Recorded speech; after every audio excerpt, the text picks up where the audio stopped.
Hey, Drew, you killed this shit. You killed this shit.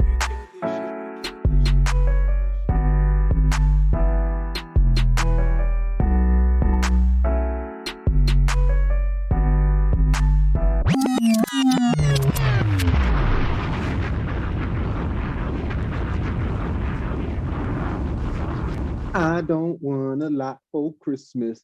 There is just one thing I need. I don't care about the presents underneath the Christmas tree.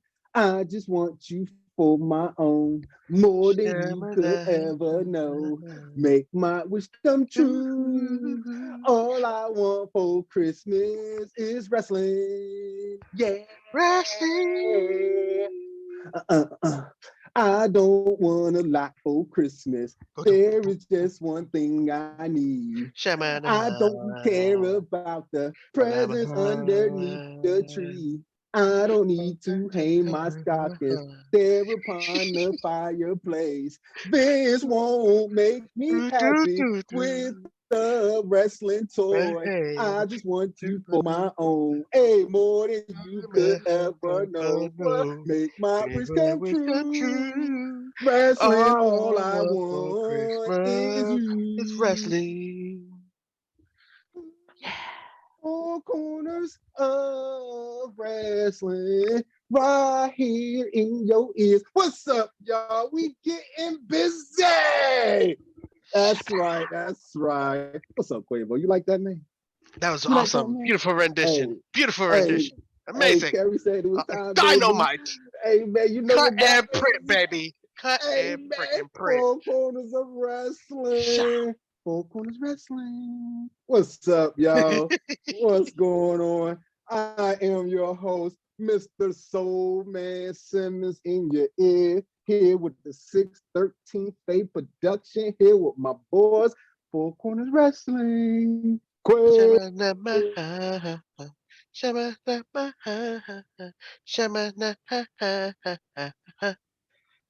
Corners Wrestling. What's up, That's my baby? jam. What up, Soul Man? How you feeling, man? Oh, man, I'm feeling great, man. I'm feeling great. Any day above day is a good day. I know that's right. I know that's right. Oh, man, this is beautiful. Oh, yeah, man. Everything good with you over there, man? It's lovely, man. It's lovely. It's lovely on a Wednesday. Can't go wrong. Yeah, Can't go wrong, man. We're in the holiday season now. Hey, 2 more months left. We're trying to get busy. Ready for I've been waiting for that. I've been waiting for that. Oh man, it's been great, man. I know we had a quick turn of the temperature out this joint, man. It got cold as hell. Ooh, brr, it's chilly. Anything you want to say before we get started, man? Before we send it over to the other side? Yes. Make sure you guys are looking at it and always look responsibly. Always look responsibly. Say don't drink and drive, and don't sip and roll. You know what I mean? Ain't that the truth? I know that. I know that. Oh man, we got a good one today.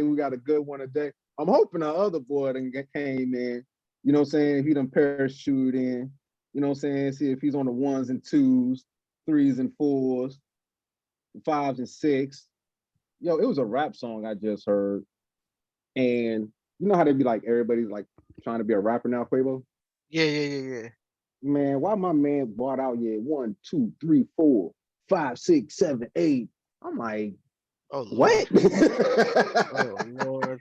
A B C D E F G H I J K elemental P Q R S T U V W X Y Z truckers Z. Hot fire. Top 5 rappers of all time. Fire. Dylan. Spit hot fire. Spit hot fire. Spit hot fire. Spit hot fire. Oh man. Let me shoot it over to the other side, man. Let me see if my boys in the building. I'm talking about the one, the only Hollywood T. You in the building, Hollywood? Or is me and Quavo still hanging out? After the bullshit y'all just did, I might as well just take the rest of this episode off because this shit, I mean, I don't know what the hell just happened. People, if you're listening, I'm the only sane one on the show. I guess you can tell that every week.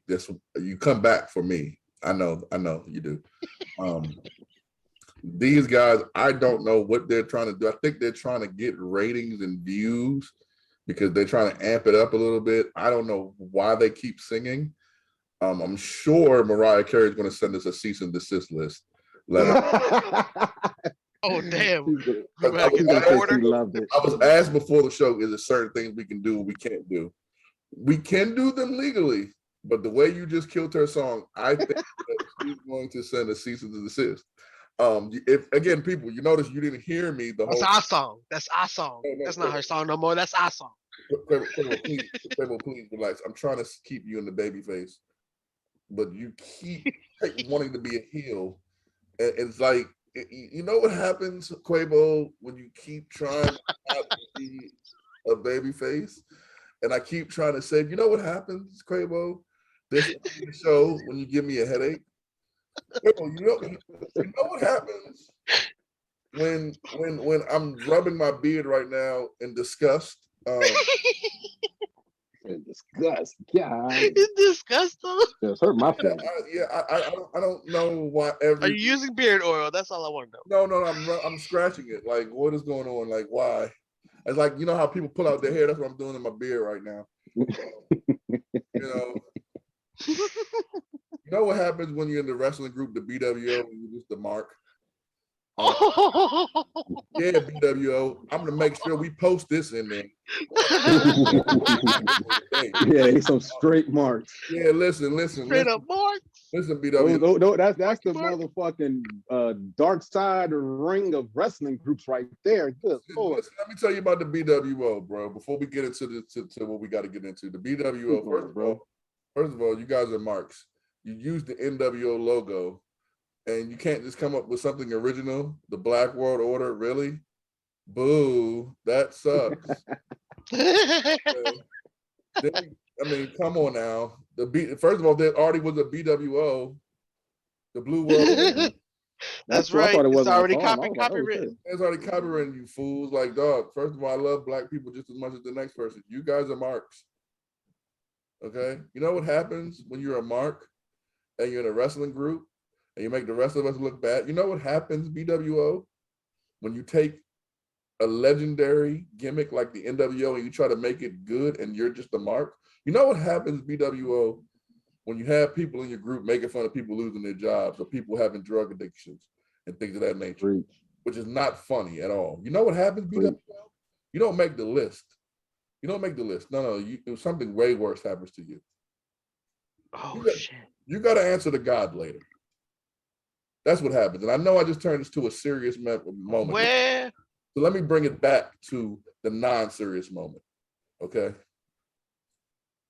You know what happens when every week you take the time out from wrestling and you sing stupid songs at the top of the show? Hey. You know what happens? You know what happens when your name is Quabo and you bite the hand that feeds you? And I don't feed you literally, Quabo, but I fed you the name Quabo.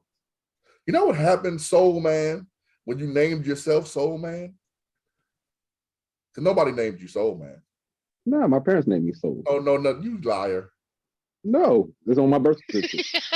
Damn liar. You know what happens when you lie? It's on my birth certificate. You know what happens when you lie and you're wrestling? It's legit on my birth certificate. Oh, no, you know what happens when you lie on in the four corners of wrestling? You know what happens, huh? You know what happens? What happens? I know what happens. You become real. Well, I damn sure ain't no real. Ooh, this Soul Man, baby. I know everybody probably was listening like, damn, he's so serious right now. You listen, you people need to figure me out, man. I'm the gimmick that keeps on giving, baby. I can do this in my sleep. BWO. You talking about you got a promo division? I am the division. Hey, what did I tell him, bro? What did I tell him, bro? We doing the promo. What did I tell him? We want the smoke. We want the smoke. I put in there. I'm the only person that's probably ever gone in there and did listen. That was a promo in itself in writing. I told everyone, listen, in the Four Corners of Wrestling season 2 is coming back, and we want all of you on our show. But you guys suck, so we're just gonna make fun of you on our show. So come on, get made fun of. Marshall, take it back. Come on, man, let's go. I love it. I went to the end to get back more now. I love it. And they wonder why I sing on the show. Come on, man, with stuff like that. You got to, baby. I love it. I love it. And this week, y'all, we got a good one. We're going to rock it off. Y'all know what season it is. I just hit the Mariah Carey right there. You know, that usually come out right after Halloween. Thanksgiving season. That's right. We still in Survivor Series, baby. You know what I'm saying? This week, we're doing Survivor Series 1994. Taking place on November 23rd, 1994. This back when Survivor Series was like the day before, the day after Thanksgiving. Everybody pulled off the turkey, got some leftovers, you know what I'm saying? Watching some WWF. They was out there in San Antonio, Texas, capacity 10,000, man. It was pretty lit, man. It was pretty lit. On commentary, man, we had Vincent Kennedy McMahon. That's right. And Gorilla Monsoon.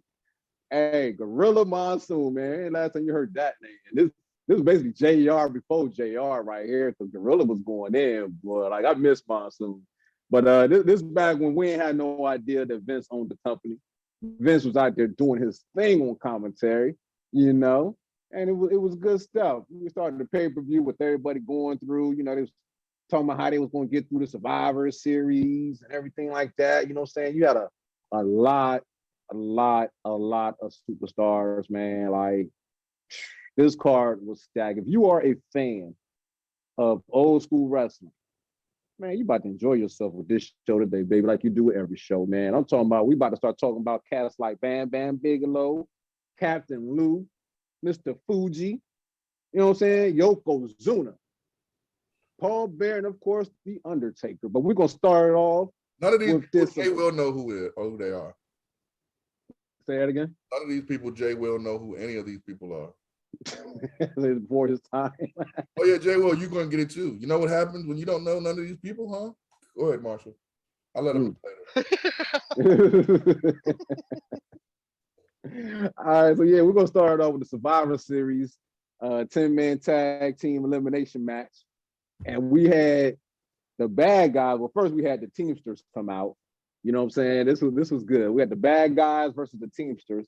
And so with the Teamsters, you had Big Diesel, Kevin Nash, Jeff Jarrett, Jim Neidhart, rest in peace to the late great Owen Hart, and of course, the Heartbreak Kid, Shawn Michaels.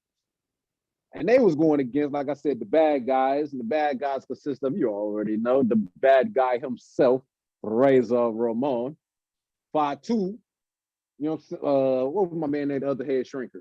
Yeah, the head shrinkers. He was a new head shrinkers coming out there with Captain Lou. He was the newest head shrinker. I forgot. Fatu? No, the other one was the new one. Alpha? Sione? Tony, yeah. But he was the new one. They said it in the match. He was the newest head shrinker. There you go. Because you had Alpha, who had been there for a while, and Fatu also, you were Rikishi, you know. And then you had the 1, 2, 3 kid. Remember him? And the British Bulldog. So yeah, man, this was an all-star match right here, man. Like, I saw Captain Lou. I was like, my man, Captain Lou Albino.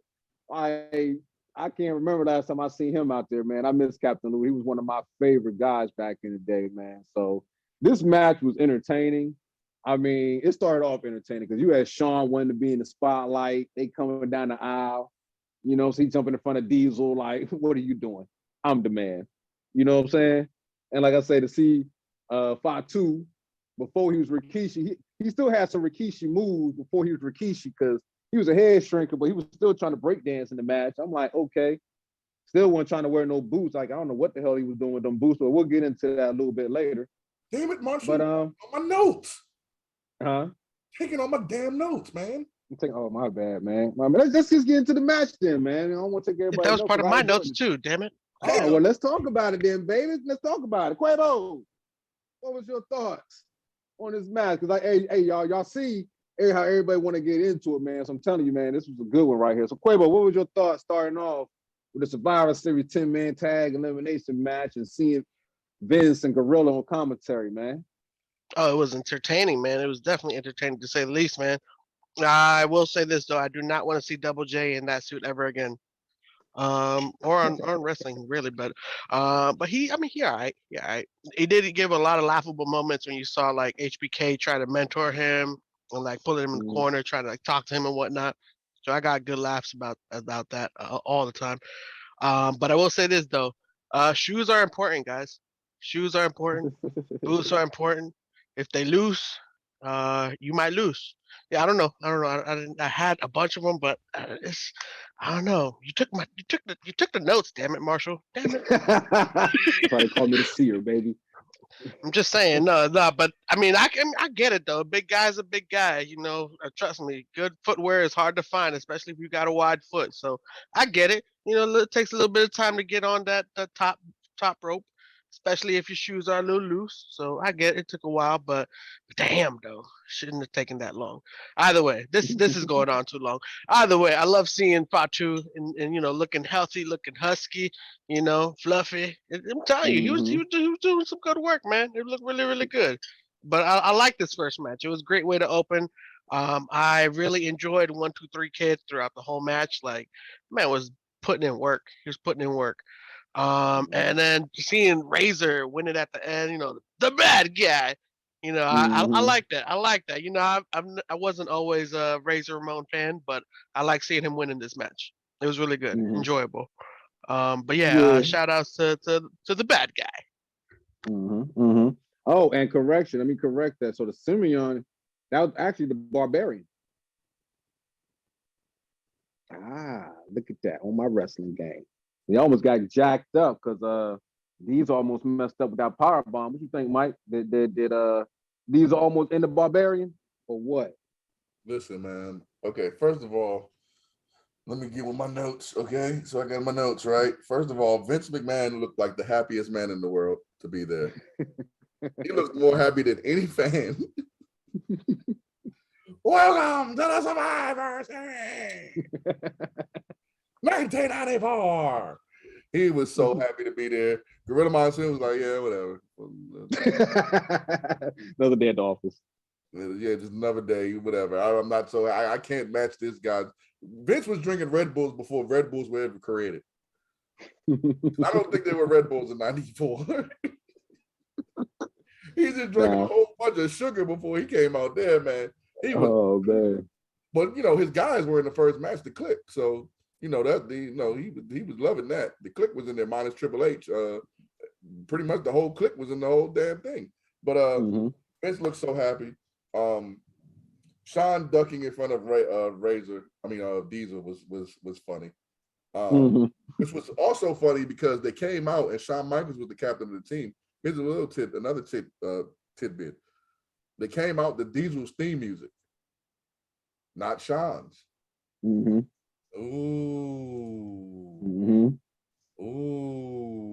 It came out the Diesel's, not Sean's. But him ducking in front of him, you could tell there was going to be some tension in this match before it even started. The Teamsters name is a stupid name. I guess because they were the heel group, that's why. It makes you even more. But that's a dumb name. But it's a stacked team, like you said. I mean, Owen and Anvil were on the team, and they weren't even the tag team champs. Diesel and Sean were. Double J was on the team. And then they're going against the other team that, you know what I'm saying, got Hall of Famers in there as well. Funny tidbit, another one that you guys go back and watch this. When they did Razor Ramon's pyro, Vince McMahon was very excited. But look at British Bulldog. He looked so awkward. He did not know that pyro. He never had pyro in his life. He did not know what to do. Rest in peace, Bulldog, man. He did not know what to do when that pyro came. He was like, and then Vince was like, "Oh, that bad guy."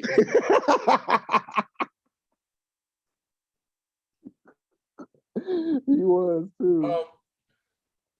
Who did Shawn Michaels' hair? I don't know. That long ass ponytail pissed me off. It wasn't the ponytail, it was the mullet going into the ponytail that pissed me off. Because you could tell they was kind of trying to, like, all of them, Diesel, Razor, Sean, 1, 2, 3 Kid, they were all a little cooler than the other ones. So they were kind of moving away from the mullet, but Sean still kind of had the mullet. Mm-hmm.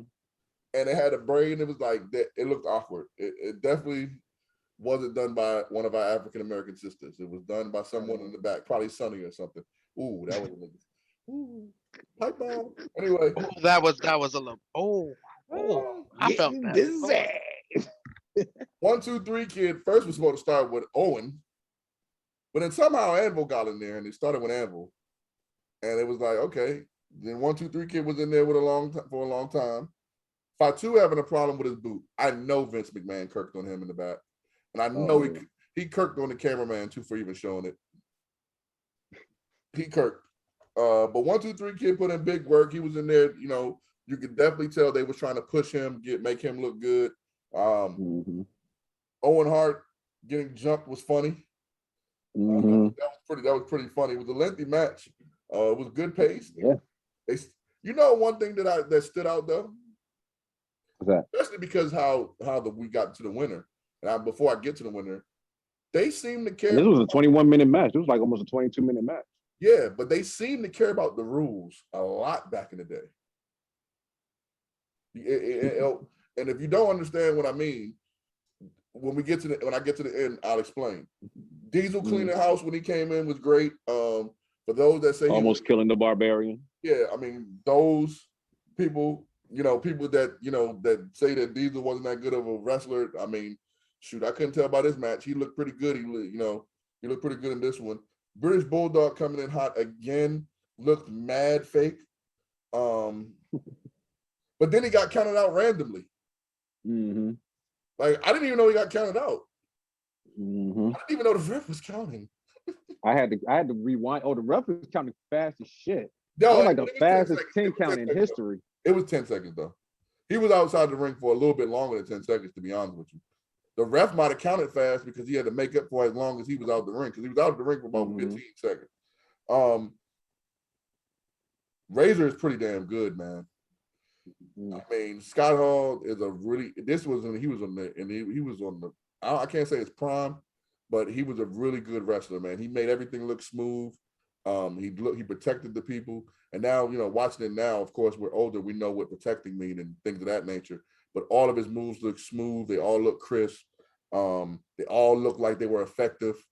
Then HBK kicks Diesel by accident. And then all chaos breaks loose. All hell breaks loose. Sean leaves. Diesel's just walking slowly to go get him because he got to walk big and sexy. So he's walking real slow. Or else he wouldn't be living up to his name, right? He wouldn't be living to his name. But again, that goes back to what I said about the rules. If you count, the ref counted 50 seconds. That's how he lost. He literally counted everybody out. He counted everybody out. Now, moving on in the history of the future of wrestling, history is still the past. But moving on, we would have saw them restart the match. We would have saw different things of different angles. No, they really stuck to the rules in this one. I mean, Razor won, really just by standing in the ring. Mm-hmm. And Owen, I think it was Owen, he was like, the sole survivor. Owen was like, "What are you doing? We're gonna lose. We're gonna lose the match." Hey, I love Owen, bro. I love Owen, man. What are you doing? Come back. And they lost, you know what I'm saying? Which is kind of unfair to Owen and Jeff because none of them got a time to tag. So technically what the ref did was he counted to 10. The first person was out. And then he counted to 10 again. The next person's out. Technically, that's not fair. But Sean trash talking, leaving Diesel behind when he was on the mic. He was like, "Follow me. Come on, follow me." Hey, that was hilarious. Like, I didn't know what was going on. I thought he was like trying to go for like his own interview or something like that. My man was getting the hell up out of Dodge, bro. Oh, he told him, he said, quiet down, man.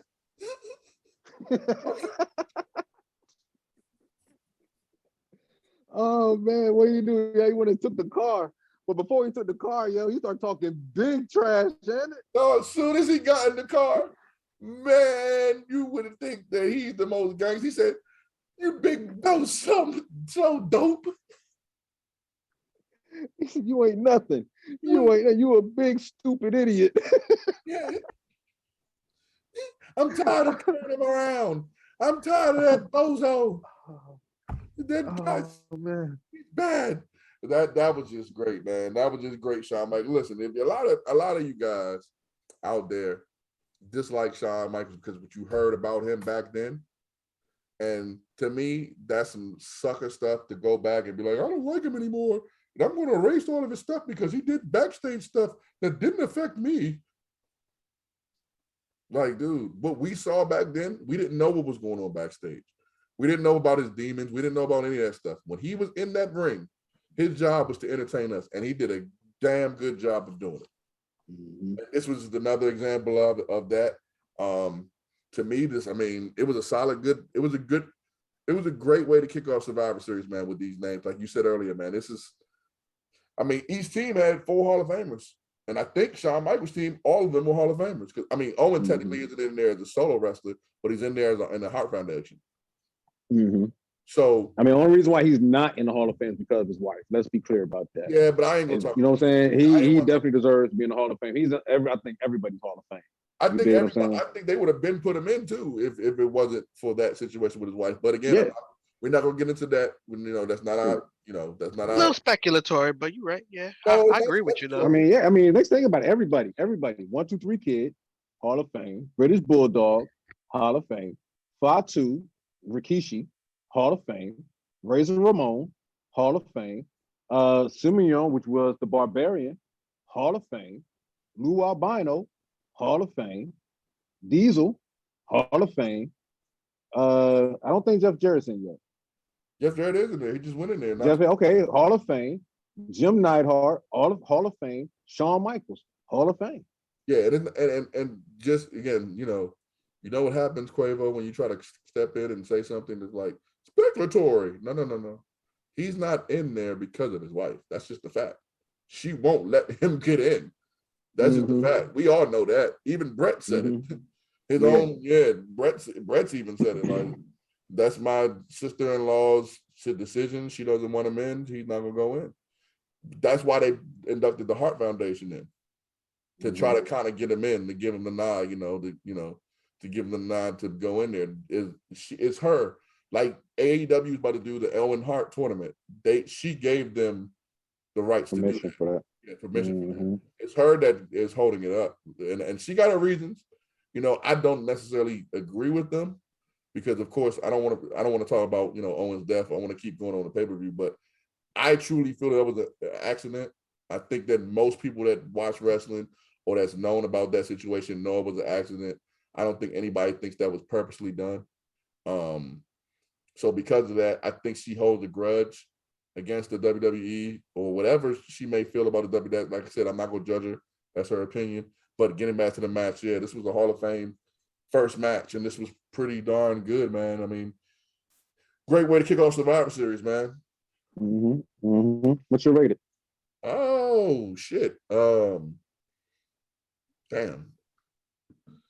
A 5.5, 6. Quavo. I can't. I'm sorry. Go ahead, Quavo. I'm sorry. Oh, I was gonna give it a 7. And I wanted to give it a 7 too. I knew you was going to say that because I am the Oracle. I read minds. I knew you was going to say that. But only reason why I couldn't give it a 7 is because of the way it ended. I agree with Quavo. I didn't like that ending. Yeah, I agree with Quavo. I like Razor winning, but I hate that he won like that. That doesn't make him look strong. It doesn't make anybody. No one benefited from that. So. Yeah.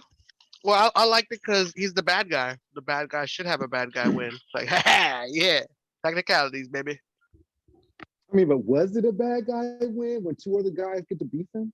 No, actually, what Quavo just said, Quavo, you just made me change my rating. It is a 7 because you're right. Razor Ramon was the Eddie Guerrero before Eddie Guerrero, when I'm not saying wrestler or ability. Right. Mm-hmm. When Jose hit it on the nail. I lied, cheat, steal to win. That was the bad guy before that. Mm-hmm. So for the bad guy to win like this on that technicality, that is kind of brilliant. You're right, Quavo. Yeah, it's like I didn't have to earn it, but I'm still the champion. Hey, I loved it. Right, he stuck his arms out. Fuck it, you know what I'm saying? I won. Yeah, so that you're right. You're right, Quavo. The fun thing was he was even winning at the end. I was like, yeah, he know he's about to win. He didn't even know he was going to win. He was like, huh? He's like, you sure it's me? He had that shot look on his face, like, what? See why I'm the seer?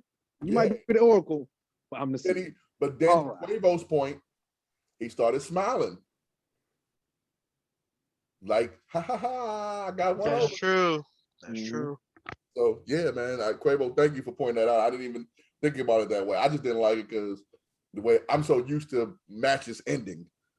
And that match didn't seem like it ended to me. It just seemed like it was incomplete. But the way it ended for a bad guy to win that way, that is tough. That's a good one. That's a good one, Quavo. Good pointing out, man. Cool deal. All right. Moving on to the next match. Away from Rell, Quavo. It's a process, bro. It's a process. I'm watching matches. You're making me watch more matches. I love it. That you stay away from Rell. You say some more intelligent stuff, because that was a good one, Quavo. Matter of fact, Quavo. Yes. Am I off Your the name list came yet? off the list. Yes, let's get it. All right. So moving on, we had the next 8-man tag elimination match of Survivor Series, in which we had Clowns Are Us versus the Royal Family. That's right, Clowns Are Us. I'm talking about Doink the Clown with his partners, Dink, Pink, and Wink, versus the Royal Family, Jerry the King Lawler with his Royal Family, Cheesy, Queasy, and Sleazy. Man, this thing was hilarious. This is one of those matches, like, when it started and I'm watching it and I'm like, I can't wait for this match to be over, but I can't stop watching. It was like just that entertaining, man. Like, so much stuff was happening, man, from the beginning, man. Like, for Doink to be, and Doink was a good wrestler, in my opinion, back in the day. You know what I'm saying? Very technical, very, very solid. Give you a great match. You know what I'm saying? Every now and then the face paint might come off, but it wasn't that often. But he could definitely go and do his thing. And then Jerry the King Lawler, I mean, come on, we're talking about a guy that really doesn't need an introduction here. You know what I'm saying? I mean, he's done it all.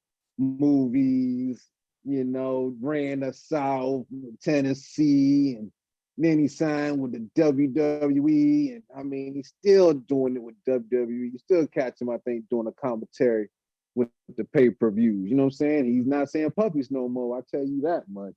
But this match here, man, oh my goodness. We're gonna get into this thing with the Burger King and Doink the Clown. We're gonna go to you first, Hollywood.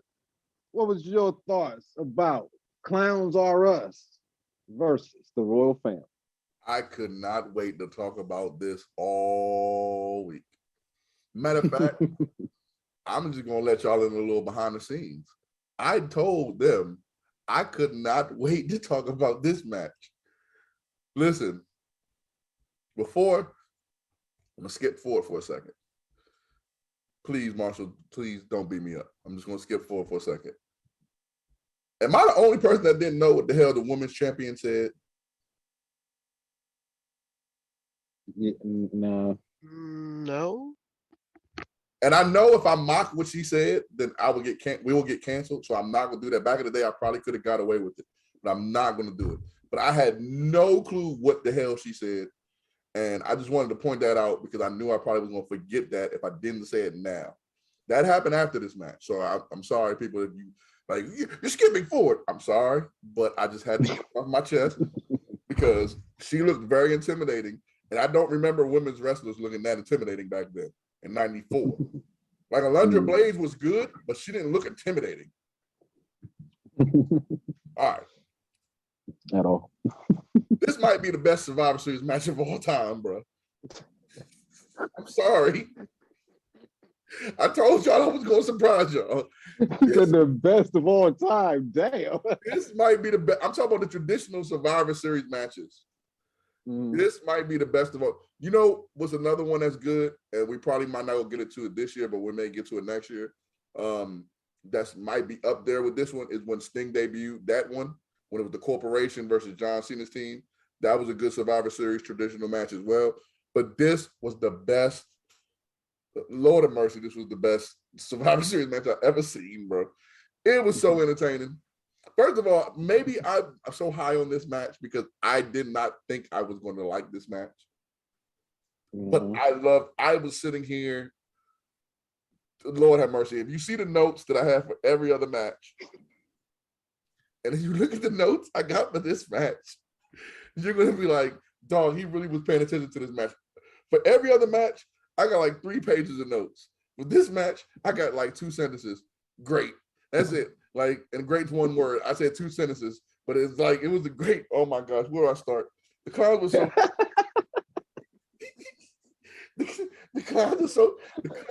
the clowns were so entertaining, just coming to the ring. Just coming to the ring. It was like, oh my gosh, they bought, everyone on the clown side bought into the gimmick. Vince was cracking jokes about the King from Jump. The King looked pissed the whole time. They wouldn't stop saying Burger King, bro. And then they put the Burger King hat on him. I died off that one. I literally laughed out loud off that shit. I was like, wow, because I forgot that Burger King did them shits back in the day. Yeah. Burger King actually was giving out the crowns back in the day. You get like a little Burger King Happy Meal, you get you a crown. Dog, I swear that was so hilarious. But then it started getting interesting because the rules of the match, again, back then they emphasized the rules a lot, man. Because you was outside for 10 count, you getting counted out. Doink the Clown, you probably might never hear this, but if you do hear this, man, from a wrestling fan, you were always entertaining. And I'm gonna give you your flowers right now, man. You're one hell of a worker. You were working pretty good, man. You was working pretty darn good. The match was long. And then like, okay, so in my notes, I thought that I put in my notes, this is exactly what I said. I said, I thought the match was over when King pinned Doink because King couldn't get in the rest of with the shorter people. And then I said, this match is long. And then I said, oh snap, he bit his ass.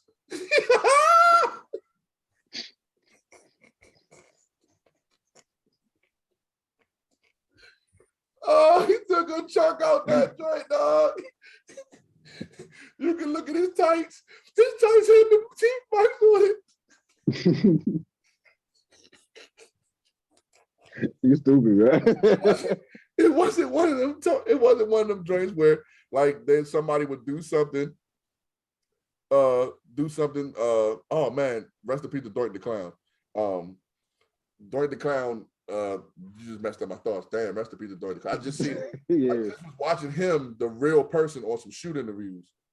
Because he did a lot of them shoot interviews and things of that nature. And I seen the regular person that was behind Doink the Clown. He didn't look like that. Like you can't tell that was the same person. But anyway, man, rest in peace to him. King helping his team cheat to win. I think it was cheesy with the Vader bomb. It was like, whoa. And then the clowns, they kept sneaking under the ring when they was losing. I knew something was up. Dink. I remember Dink. Got skills. I was about to say, I remember Dink being around the whole time. I did not remember him ever wrestling.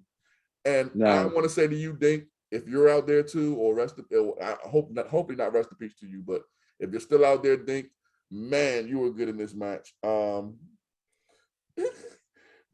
King keep cheating. The King's team winning. King's team winning, and he just berating his team, saying how he doesn't like them, how he hates short people. And then the big setup at the end where they sent everybody home happy, and all the short people ganged up on the King. And then when King was walking to the back, he didn't know what was going on. He thought he got away. And then right when he turns around, just the pie to the face. Like, usually in wrestling, when a pie happens to the face, it's one of the corniest things ever. Or like when they put a cake in someone's face or something like that. It's so corny. This was so apropos. It just was perfect. Everything about this match was perfect. I was talking to Marshall. Me and Marshall was talking earlier. When wrestlers say that they're giving shitty gimmicks and they're giving bad gimmicks, this is the perfect way to show them how good you really are.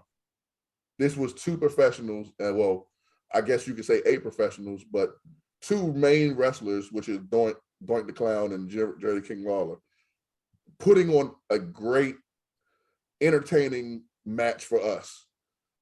And it worked. It was good. I enjoyed it. I know people were probably gonna kill me, like, dog, how did you like that match? If you say that to me, you did not watch that match. If you go back, I'm gonna do what? I'm gonna go a step further and say 10 performance, because I'm gonna include the refs with it. Yeah, the refs had to do their part too. Oh my God, the refs everyone was working in this match, bro. Everyone was working in this match. They had to turn that blind eye when the King's little minions was doing their little dirt. Yeah, and in the beginning, and I'm sorry, rest in peace to Dink the Clown too as well. Though in the beginning, King's team didn't look like they can wrestle at all. Mm-hmm. You know what I'm saying? They just look like this. They actually look like heel cowards. And they look like clowns more than the clowns look like clowns. That's what I'm saying. They gave off the perception they couldn't wrestle. Man, when Cheesy hit that Vader bomb, I said, whoa. Because usually when you see little shorter people, and I'm not gonna call them midgets or anything because I don't know the proper name, so I'm just gonna say shorter people because I don't want to offend anybody. And little people. Not only do I not want to offend anybody, but I also want to give these guys their praise, man, because they all worked very good in this match. But Cheesy hitting that Vader bomb to me, and Dink the Clown, the way he was wrestling, usually when we see smaller guys come in, prime example, Hornswoggle, it's usually a gimmick. Mm-hmm. And they're goofy little guys, you know, those type of people. Legit, I can't say all 6 of those little guys, but 4 out of them 6 could really wrestle. Yeah. Looked like we was watching. Pink looked like he was off some of that Red Bull that Vince was off of. Dink the Clown? Pink. Like, Dink was wrestling good, but Pink was bouncing off every motherfucker thing. Like, yo. Yeah, what I was about to say with Dink, though, Dink the Clown, he wrestled so good, I couldn't even, when I was looking at him, his moves were executed like a regular sized wrestler. Facts. You know what I'm saying? And he was doing, even though he was doing it to somebody his size, if you would have put them and ration them the same height, it would look the same way Doink was doing it. Like, it was a really good and entertaining match, man. I don't want to take too much time away from Quabo, because it was, to me, I liked it. Again, the women's champion that beat Alundra Blayze in Japan, which was kind of dope that WWE had, you know, history in Japan. I don't know, you know. That dude I can't remember the guy that was interviewing her. He didn't know what she was saying. Like, that was like a lost in translation interview because he asked her a question. She said what she said, and he was like, right. So how does it feel to win a WWE? He asked the same question again. So how does it feel to be? Then he asked her louder. It's like she's not deaf. Like, she just don't speak your language, bro. Does it look like to me? And you know what? I'm glad you pointed that out to me. And Quavo, I'm glad you said that too. It looked like to me, it was a rib on him. Mm-hmm. It looked like I think it was. Like it looked like no one told him that she can't speak English. Right. So when she did that, it looked to me like he was like, hold up, why are you playing? Right. So then he said it louder to her. And then she looked at him like, I'm gonna kill you, and said something. And then he also told her he was like in English, and she was just right, like, right. "Fuck that shit. I'm gonna do things my way." Yeah. And then she added thank you at the end. It was beautiful. Yeah. I loved it. Yeah, I didn't know. I that whole segment. First of all, again, she was so intimidating looking, and like back then, this is even before the Divas era. Alundra Blaze, like Black Grace Jones. She was like a Chinese Grace Jones. Alundra Blaze was a great women's wrestler. We all know that. Bad props to her. She's a Hall of Famer, but she never looked intimidating like this woman did. Mm-mm. This woman looked like scary. Yeah, she looked like she really can F anybody up.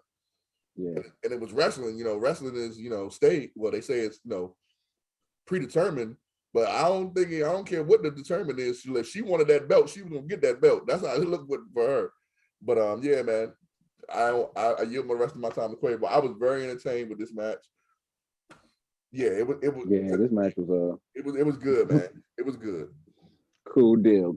Yeah, this don't. I take it neither one of y'all seen that James Bond movie back in the day with Christopher Walken with Grace Jones in it, because that's who that Chinese lady looked like. She was like a Chinese version of Grace Jones, man, just scary, intimidating, and I'll kick your ass and leave you for dead. I got you. I'll answer this for you, Quavo. Don't worry. Listen, but we don't have our AARP cards like you do yet. The only James Bond that we know about is 007 on 64. No. Well, to my James Bond fans out there, to my 007 fans out there, y'all know what I'm talking about. You know what I'm saying? Go watch a movie. Anyway, Quavo, what was your thoughts on this match, man? This match, so comical. Family. So comical. I love this match. It was incredible. I think just from start to finish, it was just incredibly enjoyable. Like you knew it was a comedy gimmick, but at the same time, the way that they performed this match and the way that they told the story is what really just captivates you and really gets you connected. And you're just like, even with the misstep, like the missed somersault or whatever that was that he was trying to do, like the front flip, messed up acrobatics, and these little things like getting bit on the butt, and just all these little things that you're not expecting this match to continue after Doink is eliminated, but you still have Jerry working in this match. You still got Sleazy, you got what is it, Queasy, you had Dink, you had Pink, Cheesy, you had all of them running the ropes at one point too. It was just like Pink. Oh yeah, you had the four little Mizzy running the ring. That was tight. That had me laughing. I mean, it was just so many things. And then he gave him like this head spin move. I forget what it was. Oh my gosh! Like there were so many unusual maneuvers that you just didn't expect, and it worked. It made you laugh. It made you enjoy it. And then all the little distractions, all the things that are happening behind the scenes, and next thing you know, boom, who was gonna win. We saw it, and we knew it was inevitable. But just seeing how it ended, and then having the whole team turn against the King, like, yeah, what the hell? We did this match too. Damn it, you can't win this match without us. So it just looked beautiful, and then out of nowhere, I mean, I can see Jerry taking on 3 of them, maybe, but with 6 of them, oh, you short, bro. That's a numbers game right there, Jerry. You better run. And he ran right into a pie, which was beautiful. I loved it. I mean, from start to finish, this was a really good match. And shout outs to, who was that? Was that Dink? I think it was Dink. He was just, yeah, man. Yeah, Dink was getting it, man. He turned into Super Dink. It was Super Dink, bro. He had a Super Dink moment. JR would say, business picked up when Dink got in the ring. I mean, you got to admit, he was entertaining the entire way, biting the dude's butt, putting the Burger King hat on, or the Burger King crown on Jerry. Like all these little things that, as you're watching it, it's just making you laugh. It's giving you the giggles the entire time. And then you see how mean he gets. And then he also plays a great little heel, just sitting back in the ropes like, I ain't doing nothing, ref. Like it was flying crossbodies. Like Dink was on it, bro. He was killing it, man. Shout outs to Dink, RIP. Appreciate this entertainment, bro. Like it was good. And then just seeing the win at the end, overall, this is a really good match, man. If you haven't seen it, definitely watch it because I feel like this is probably where, and I'm not saying it is, but I'm just saying speculation wise, this could be where you got a taste of how things can variate and lead into characters that we've all seen, like the Fiend, for example, like where you expect like clowns, and everybody you will have your own way of feeling about clowns, but the way that I saw him like facing off against Jerry, I was like, yo, this clown can kick some fucking ass, so you better watch it. That clown will whoop your ass, bro. And it was definitely good. This was good work overall. Like with all the wrestlers here, it was a really good match. I enjoyed it thoroughly. Definitely one of the matches. If somebody tells you who was in the match, you'd be like, man, that's just stupid. I'm skipping that joint. Oh yeah. They would definitely hate it. But once you see it, you're like, damn, this show was like, it was entertaining. At some point. Yeah, you're definitely at some point, if you watch this match, you're going to laugh out loud. And if you're a judgmental person and you think little people can't do certain things, you need to watch this match because Dick the Clown made me really think that he can whoop my ass. Shoot, and shout outs to Sleazy too for carrying the King, bro. I didn't even think you were gonna make it past two steps, let alone 4 steps. That was, man, Quabo, man, you on point tonight, boy. Yeah, man. I was watching it. It was a good match. It was a good match. King got on the shoulders. Did you King got on the sleazy or cheesy? He was like, nah, I'm not doing that. You come here. I'm like, is he really gonna do that shit? He went to the turnbuckle and he really did that shit. Like, okay. Now he had whoever that one was that King picked up and had him do the belly flop on Pink. Yeah. I was like, damn. I think it was cheesy or sleazy. No, it was Queasy probably. Probably Queasy. In this match, you could have said, I know that's about to happen. Say that again? Nothing in this match you could have said before it happened, I know what's about to happen. Exactly, especially including the winner. Including the winner. But what's dope about this is two matches in, the baby faces have gone over. Even though the King won the match, King's team won the match. The baby faces came out looking great. Yep, all of them. All of them. And that just shows you how good of heels they were dealing with. The heel job is to make the baby face look better. And here's the thing. There was only one botch. And it wasn't really even a botch. It was when Pinky tried to run on King's back and he slipped. Well, too, because he did have like the little thing. He was the only one that botched. But other than that, it was a clean ass match. Well, I didn't really attribute that a botch because you're dealing with people probably that didn't wrestle. I'm sure. That's why I say he was all hype. That's why I say he had a couple of Red Bulls because you could tell his energy level was 1,000. I think it's Survivor Series, like Vince said, it's Survivor Series. So I'm gonna give him credit in that too. You know what, Mike, you're on it, baby. I'm gonna give that to him being so hyped because it's Survivor Series. It's Thanksgiving. And he was hyped because this is something he probably never done before. I remember Dink being around. The Clown. I remember Dink. Yeah, he used to come with Doink to the ring. Yeah, I don't remember all the rest of them. And I darn sure don't remember King's team being around. King probably just got them for this match. Yeah, them bound was all up at Survivor Series. Right. I never thought them, you know what I'm saying? So to me, I didn't even look at the botches like, oh, they were botches. I looked at them as, part of the match. Hey, in that case, it was a clean match. Match. Yeah. Quavo, what's your rating, man? Oh, this was a good one, man. I feel like this one was like an 8.5 even. This was a really good match, man. Okay. Hollywood. Again, I agree with Quavo, 8. I'm not gonna go to 8.5 because I don't want people to kill me. But I'm gonna go with 8. I'm gonna stick with 8. I was very this like I said in the beginning, this might have been one of the best. This might have been one of the best Survivor Series matches of all time, if not the best, as far as when it comes to the rules of it being traditional Survivor Series matches. Yeah. You definitely want to see a match with, comedy, athleticism. I mean, we've seen monkey flips. You know what I'm saying? Like Quavo pointed out, head spins. Like we've seen it all in this match. Like matches that regular size dudes do. Hey, we've seen this match as well. So shout outs to all participants in this match and rest in peace to Doink and Dink And check this joint out. Watch the match. All right, moving on. We had one of the main reviews, and I ended up looking this up and found I'm like, oh, this was a main event. All right, well, I guess it could be the main event. One of them, I guess I should say, where it was the WWF World Heavyweight title, and this was a submission match where we had Bret the Hitman Hart with the British Bulldog in this corner versus crazy ass Bob Backlund with my man Owen Hart. That's my Owen brother. The Black Hart. That's my brother. and Owen Hart, the best there is, the best there was, and the best there ever will be. And don't you forget that, brother. My man. No. Because again, you keep taking my shit from my notes. If you what? No, man. That's if you're gonna say it, you gotta say it right. The best there is, the best there was, the best there ever will be, and you know it, brother. Woo!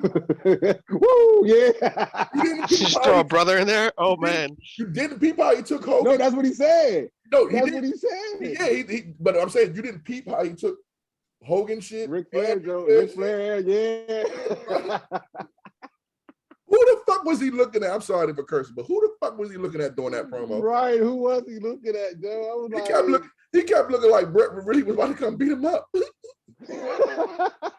He was looking at he didn't have it written on his hand like The Rock did. He had a placard. Oh, he looked everywhere. I'm sorry. He's reading the cue card. Hold up. What about the match, you guys? But I know you probably saying that right now if you hear us. But nah, bro. Who the hell was he looking at? He kept looking everywhere. I'm like, what the fuck? Who the fuck is chasing Owen? And I remember I was like, oh yeah, Bret gonna kill him. He had the towel in the back. Okay, well, let's get to that part. So yeah, we had the match, right? Crazy ass Bob Backlund. Y'all remember Bob Backlund, right? This was the time, 1994. This was the year that George Foreman had became world heavyweight champion once again at the age of 45, I think it was, either 45 or 50. George Foreman became the world heavyweight champion of the world. I forgot who did he knock out. Knocked out somebody. I can't remember who it was. You know what I'm saying? But he came to champ. And so you know how Vince does. He likes to imitate reality. So old Bob Backlund at 45 years old came in and was challenging Bret Hart.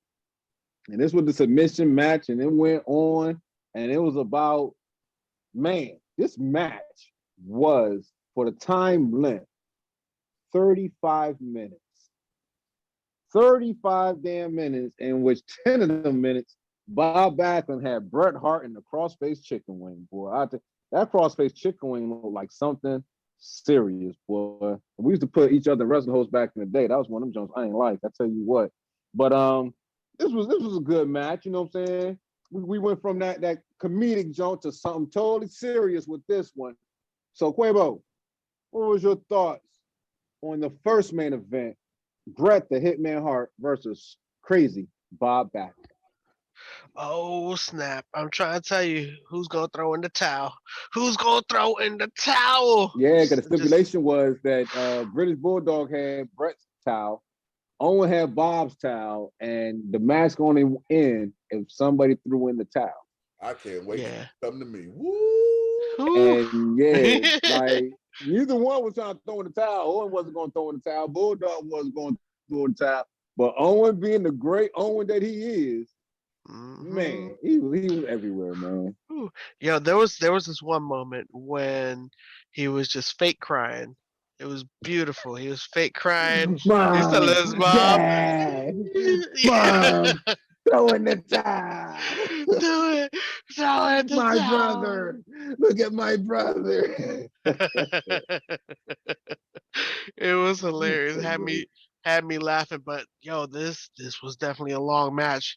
This was definitely a long technical match, and beautiful that they would name it a submission match and make it extremely technical. Like those holds, goodness gracious. But I will say this though, it was definitely worth watching. But I'm gonna pull something completely different. I'm gonna yield all my time to Hollywood. Yep, that's how I'm gonna do it.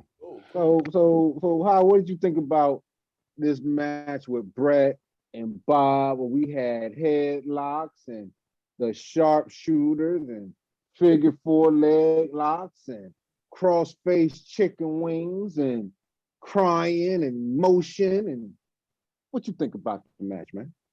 Okay. So, again, notes.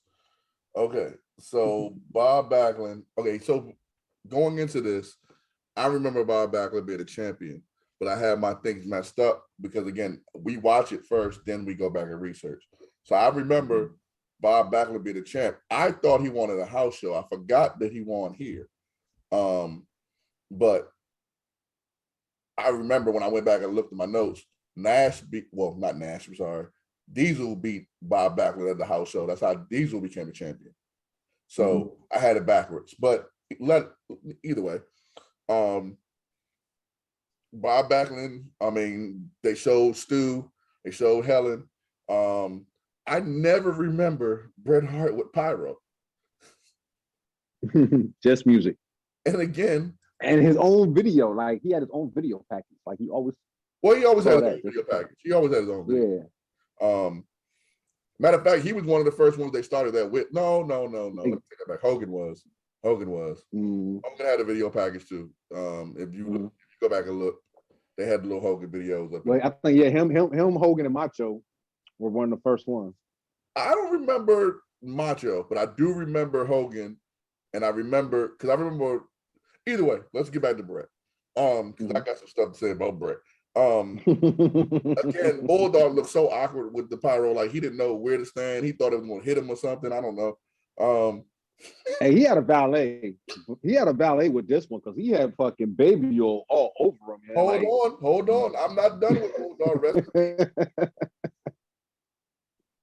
I wrote down these two things. I said, I'm going to read it to you. I don't remember Bret with pyro. Hold on. Bret got a toy of himself with his neck. What the fuck does Bulldog have on? A little Hitman chain. What does Bulldog have on? He got a tank top with strings attached to it. He had a valet, bro. In order to get in order for you to live, you gotta have a valet. You gotta have a valet. I said, what the hell? I said, you know what? This is why at this time wrestling did not transcend the pop culture because nobody was trying to dress like Bulldog. Nobody. Bob definitely to help to get in that shit he was wearing. Bob Backlund is great, man. Bob Backlund was rolling around in the ring. It was a slow-paced match like a mug. Of course, that's what you're going to get with a submission match. Bob was selling like a mug. His facial expressions, oh my God. Always killed me. The Owen interference was great. And then the next thing I said in my notes was, okay, damn, Bret should be dead as long as he's been in this hole. And to that, sir, I will say stop. He was in that motherfucker for like 10 minutes, bro. And he didn't move. It wasn't like, when people be in submission moves, they be trying to reach for the ropes. He was in the middle of the ring the whole time. He didn't even. The whole time. Lord have mercy, Bret should be dead. That's, you know what, Bret, you should be high on everyone's wrestling list just because you didn't die. Because you should have been. Fake or not, bro. Like, he should be dead, bro. He's been to move for a long time. Owen Hart, you know what? We talked about Owen a little bit earlier, and we, said what we said about Owen. Owen Hart is one of the greatest wrestlers of all time, greatest actors of all time. That's my brother. Thanksgiving, bro. Christmases. That was hilarious. I said to myself, ain't they Canadian? Right.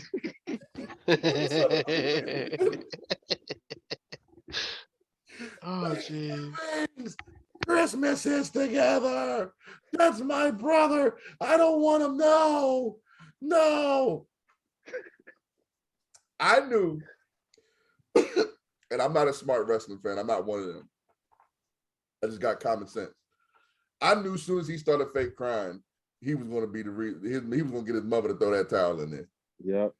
I knew Stu wasn't, but I knew he was going to get his mother. It was one of those things that it was like, all right, everybody knows what's about to happen. Well, at least, some people probably didn't know, but everyone knew what was about to happen for the most part, and those that didn't know were compelled by it too as well. We all were compelled by it because we were trying to figure out how the hell he was going to get his mother to throw it in there. And it didn't take much, to be honest with you. It took 10 minutes.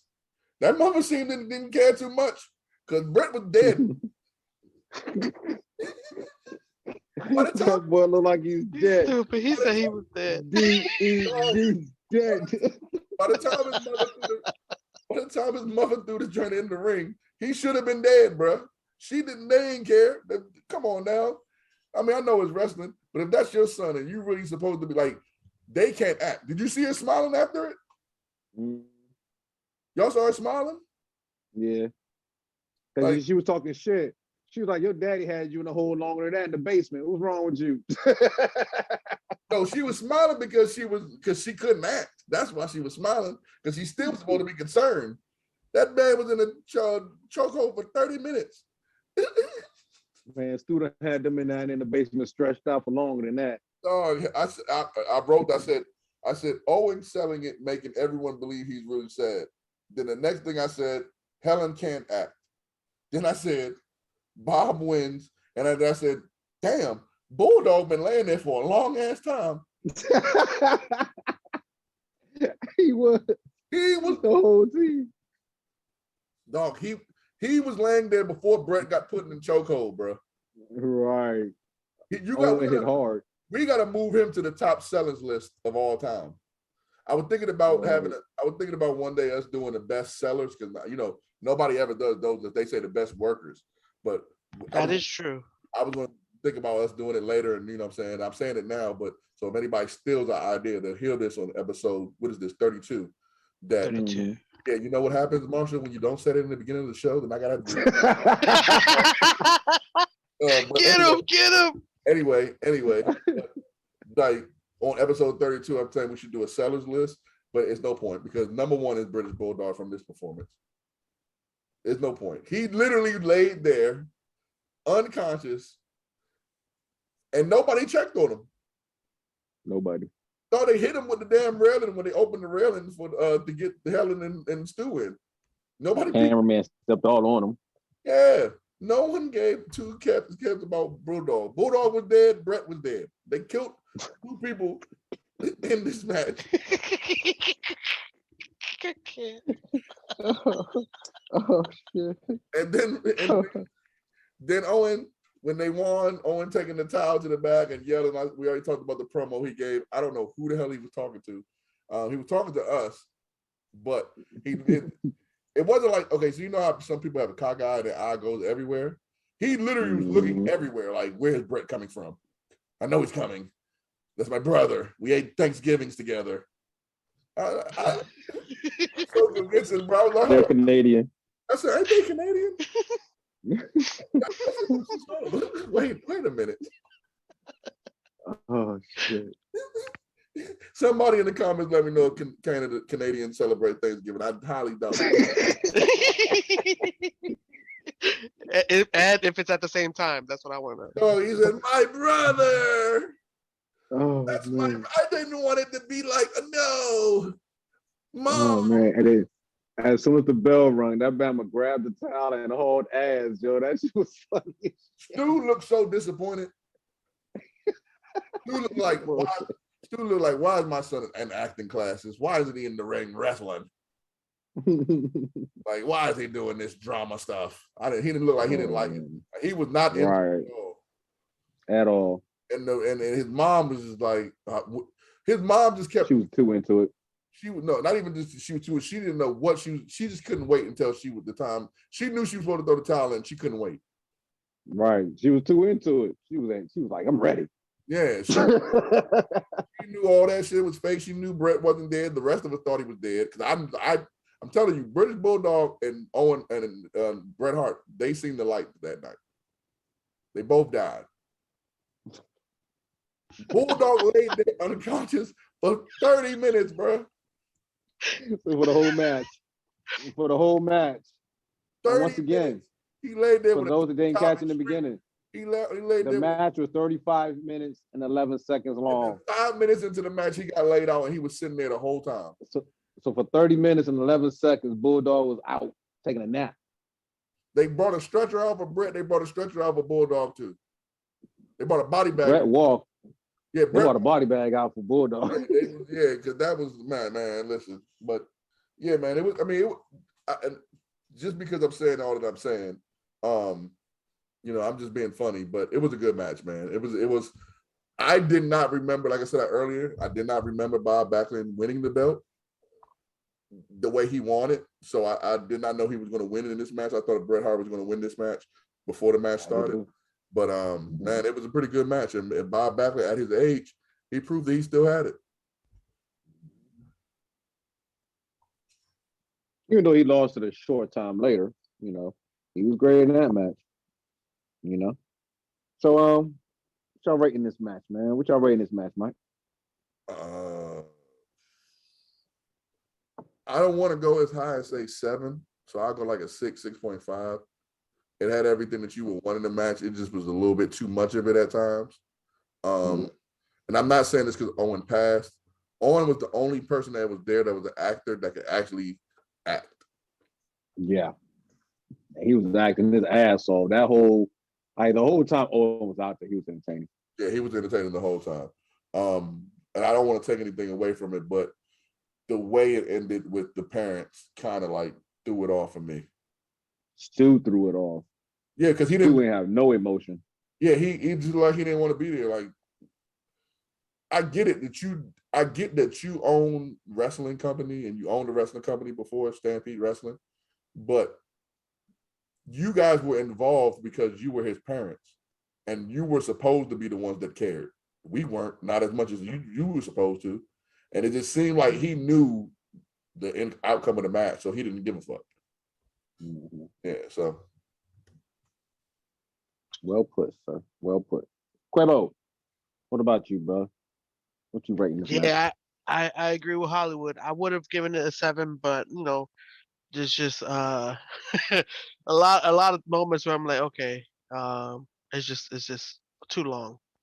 Like, wrap it up. Let's wrap it up. Wrap it up, B. Wrap this shit up, B. Wrap it up, B. Where the music at? Where's the music at? Let's get some pyro. But that ending had me laughing though. Exactly what he said, where freaking Owen's looking all over the place. Like, where is it gonna come from? The ceiling? Like, just all over the place, bro. It was definitely entertaining. It was decent watch, but it was a little long. But all things considered, it is a submission match, so that's exactly what you expect, Yeah. But still, 6 is fair. 6 is definitely fair. Okay, all right. So 6 and a 6.5 for the match that went 35 minutes and 11 seconds. I'm trying to tell y'all, hey, before y'all watch this match, hey, look, pause it, go use the bathroom. Because if not, you're going to be pausing it to go use the bathroom afterwards. I promise you. All right. So next, we had, and I'm going to behave, y'all. I'm going to behave. We had the next Survivor Series 10-man tag elimination match. Team of Guts and Glory versus Money, Money, Money, Money, Money. The $1 Million Team. On Team Guts and Glory, we had, if you recall, Adam Bomb. We had Bart Gunn, Billy Gunn. Y'all know Billy Gunn. I'm an ass, man. Lex Luger. And it was funny how they announced them, made in America, Lex Luger. And then we had Mabel, the heavyweight boy, the super heavyweight with Oscar. Y'all remember Oscar? Little back penguin looking dude, rode with Mabel, getting it. Looking like one of the cats from Meteor Man. And then we had the $1 Million Team. Money, money, money, money, money. Leading the way, Big Bam Bam Bigelow. Behind them, King Kong Bundy. We had Tatanka, Tom Pritchard, and Jimmy Del Rey. And of course, you had Ted DiBiase, you remember the man with the money not about to get in the ring. He just paid all these fools to get in there with Guts and Glory, man. So you had this elimination match This match ran about 23, 24 minutes. And man, it was some big dudes in this joint. And I tell you, you got some super heavyweights, boy. Let me tell you something, man. Oh my goodness. Mabel. Ain't no way that dude landing on me. First of all, he out there with a parachute. About to take off. Second turnbuckle. Nah, I'm good, bro. I'm good. Lex look like he done bought up the whole damn store of baby oil. We know where he going. Crazy. Crazy. But man, let me head to the fellas, man. See what they got to say about this match. Hollywood. Yes, sir. What you think about the match of Gus and Glory versus Money. Yeah, I love that theme song, man. That was like probably one of my favorite themes. Me too. Interests, man. I'm gonna say this. I didn't give two craps about Gus and Glory. I cared more about the $1 Million Team than I cared about Gus and Glory. Right. Lex Luger wore a whole lot of baby oil. At least the Tonka tried to rub his in before, you know what I'm saying, he came out. It looked like Lex Luger just was pouring back there. He never stopped pouring until his music hit. Like, he just was pouring right before the music hit. It was like he just was back there pouring. As soon as he got to the arena that day, he just was pouring baby oil on himself. And he got a valet too. Huh? He got a valet too, him and Tatanka. They got valet too, because they had no dry spots on them. Oh, like, goodness, dog. You put baby oil on, dog. You can't get your whole back, dog. You gonna have like your back will be dry, dog. Like, no, the you gotta have a valet to get your back was dry. That's why I said the Tonka back was dry. Tonka had one of the homies rub it in for him in the back. Lex Luger, no. Lex Luger just kept pouring that. Like, Lex Luger's back was like he just got in the shower. The whole match. The whole match, it looked like Lex Luger just kept pouring baby oil on. And every time, like, he felt it like getting less, like, drier, he just started pouring more baby oil on him. He probably had, whenever the camera wasn't on him, he was pouring baby oil on him. That's how he looked the whole damn match. Except man, his face looked dry as hell. His face needed some lotion. But everything else, it was just like, Hip Hop Mabel was over. Yeah. Hip Hop Mabel. That parachute on. Yeah, Hip Hop Mabel. People love Hip Hop Mabel. I wonder what changed.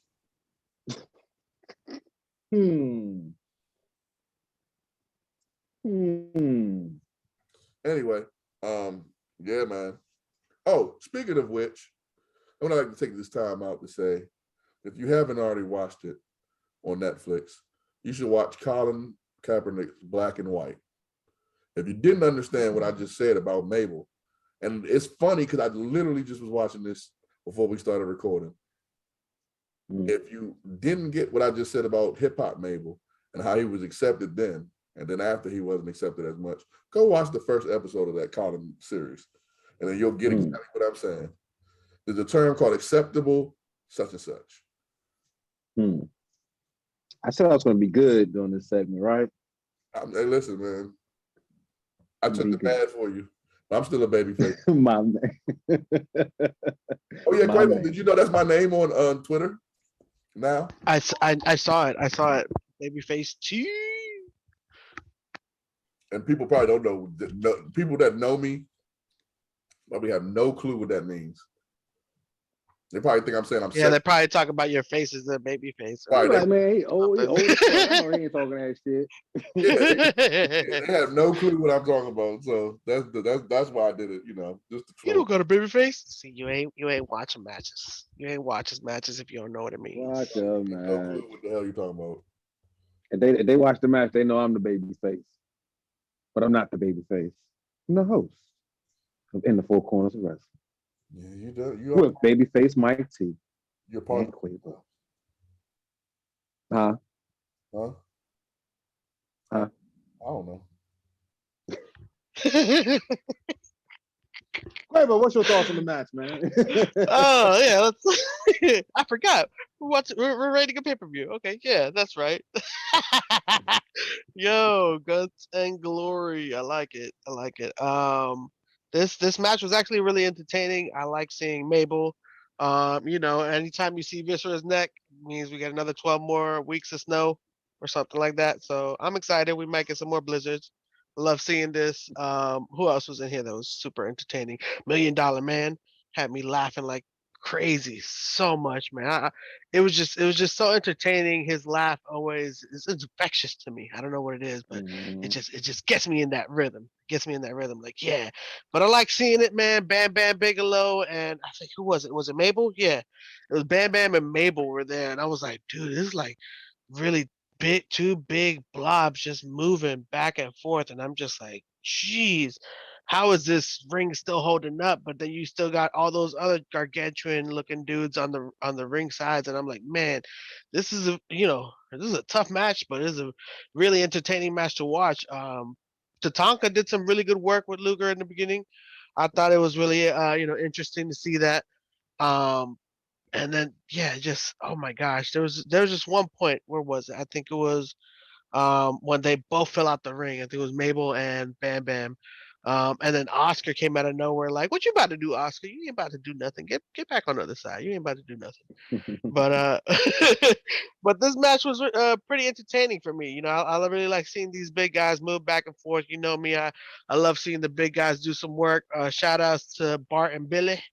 Bart and Billy. It was entertaining seeing them before he became the ass man. So seeing that, and then you're seeing all the work they're putting in, so many different cross slams happening. It was just like, these dudes are big, but it was just like, what's it called? Usually they have those feats of strength. Well, seeing these big dudes do these kind of like battles of who's bigger, like that was entertaining to me. You got these big dudes over 400 pounds, and they still making this look entertaining and keeping a big pace and doing these like cross kicks and flying kicks. And it's like, these are really big dudes. You don't think they're going to be this athletic or this flexible or this, high pace, but it was entertaining. But overall, like, the strategy worked. The strategy did the trick, and $1 Million Man was there laughing all the way to the end. So shout outs to this match, man. It was, to everybody in this match. It was really, really entertaining. I liked it. I liked it.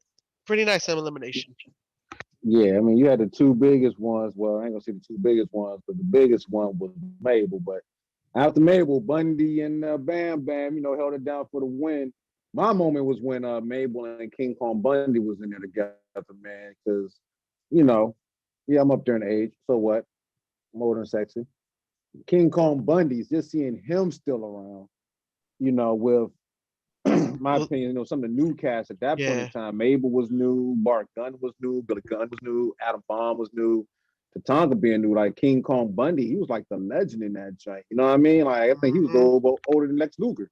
So and he was taking them big dudes. Like, yo, there was this one point where I was like, dude, please be alive. Please be alive. Like, I remember King Kong Bundy. I remember King Kong Bundy from an old Richard Pryor movie called Moving. You know what I mean? So to see him in his joint, man, that was like, that took me back, bro. Like, I enjoyed this. It was nice for me. Like I said, I always love money, money, money, money, money. I love that. The only thing negative thing I had to say about this was, to me, Bart was sloppy. You know what I'm saying? Like, I see why he got knocked the fuck out. And let me not say that. I'm being mean. But to me, he was sloppy, and Adam Bomb, you know what I mean? It wasn't that bad. But Bart Gunn, it was like, good Lord, man. So what are we rating this, gentleman? Start with you, Quavo. What you want to rate this section, brother?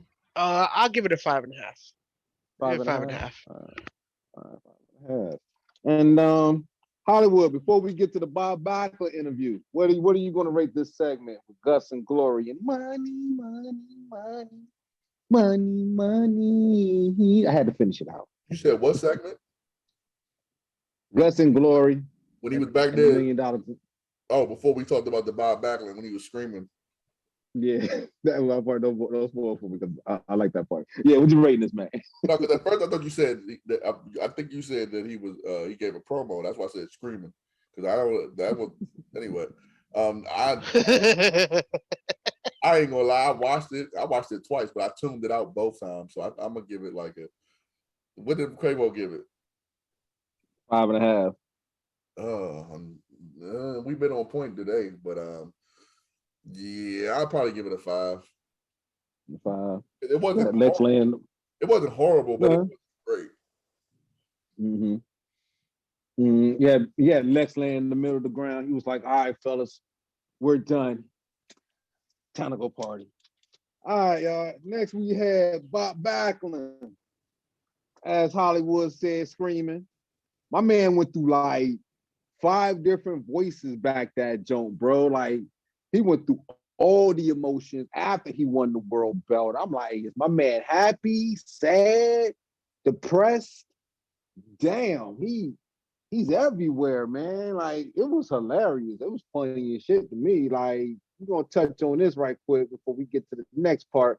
But what you think about Bob Backlund and his promos, man? What would you rate his promos? Since we're dropping promos this season, Hollywood, what would you rate that segment that Bob Backlund gave? I think definitely Owen gave a better promo.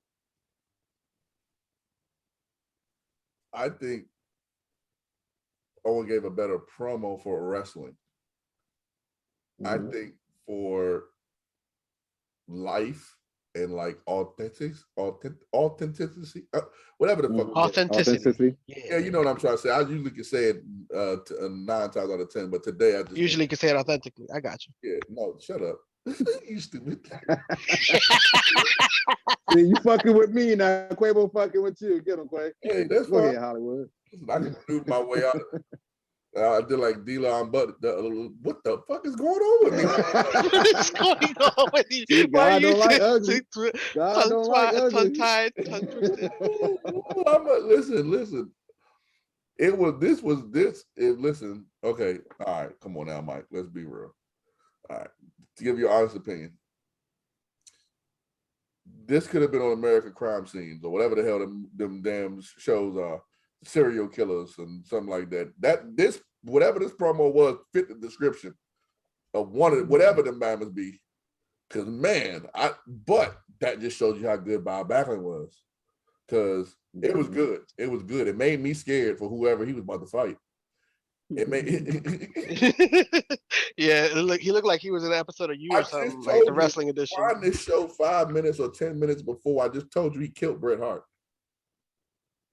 I just told you that. You know what I'm saying? Early, what was that? Early day Dexter? Yeah, he killed wrestling edition. Yeah, he killed them, bro. He killed them. He held them in the move for 10 minutes. Even if you just wanted to win the match, you don't hold a man in the move for 10 minutes. He's gonna die.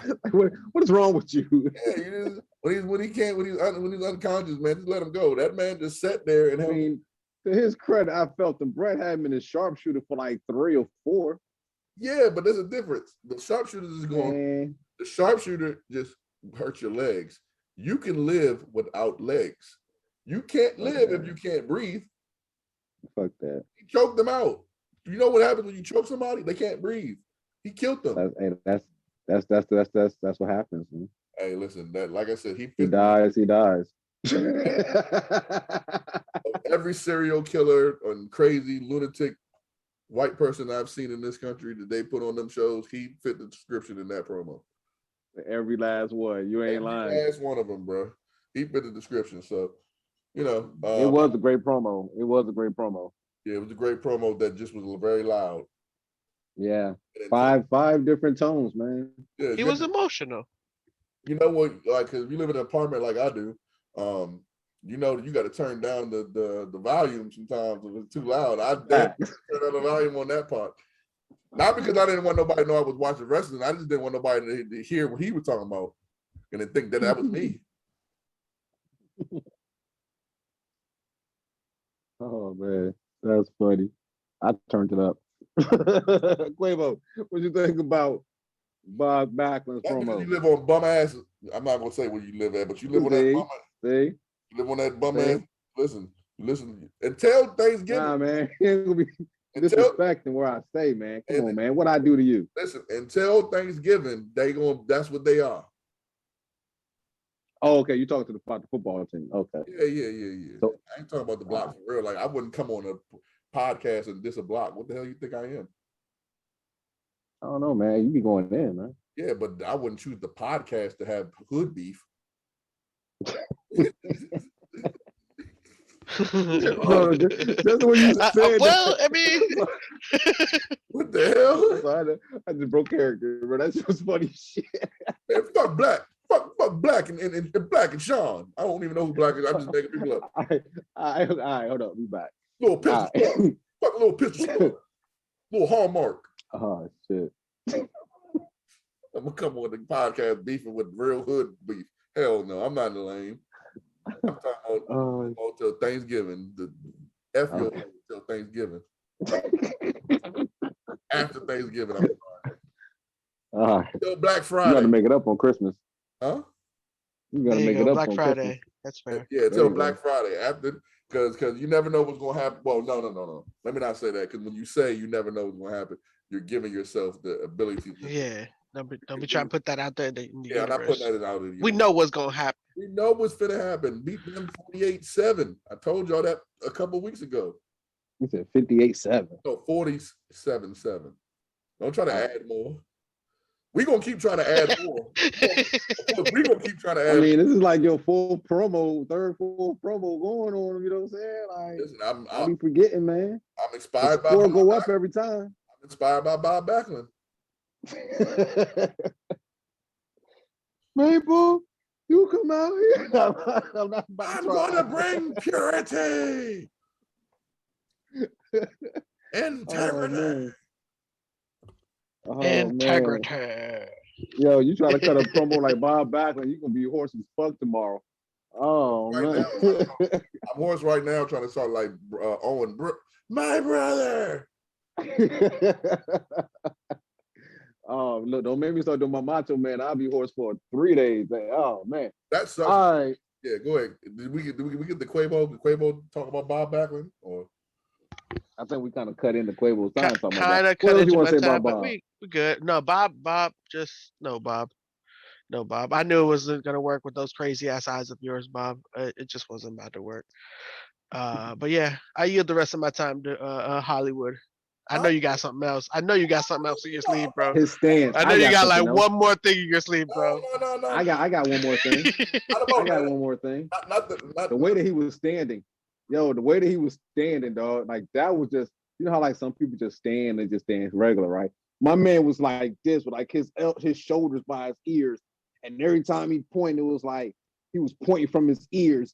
And the shit, yo, that shit was hilarious to me, bro. He was like, he couldn't just relax and walk. He was like always tensed up. Yeah. And always pointed. Oh man, that shit was hilarious. He ain't lost the belt since 1978.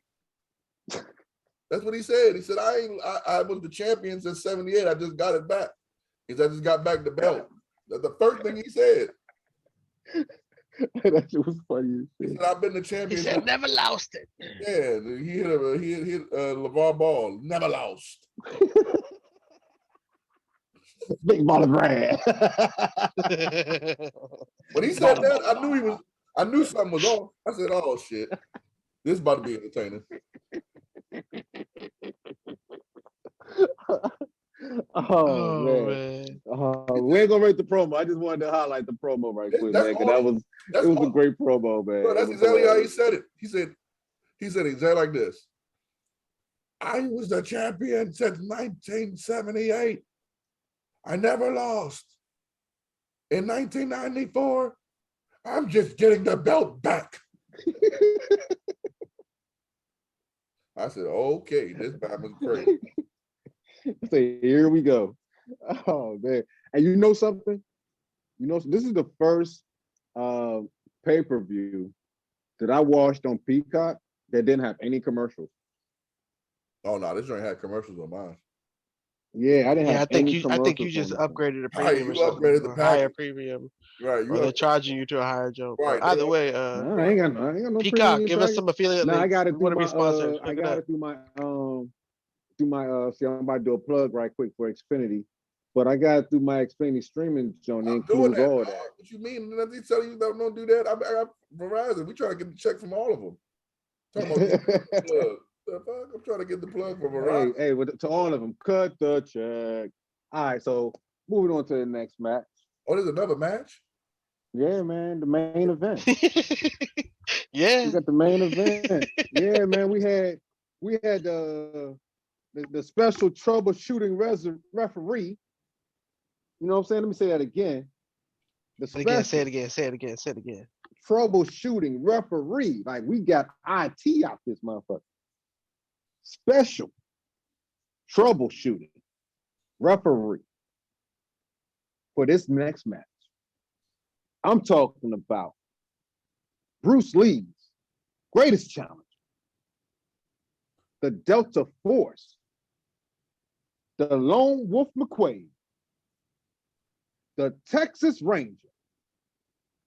I'm talking about the man, a snake bit him, and 5 days later, the snake died. The man, the legend, Chuck Norris, my man, came on out there, special enforcer for this next match, casket match. So you know who coming out with a casket match.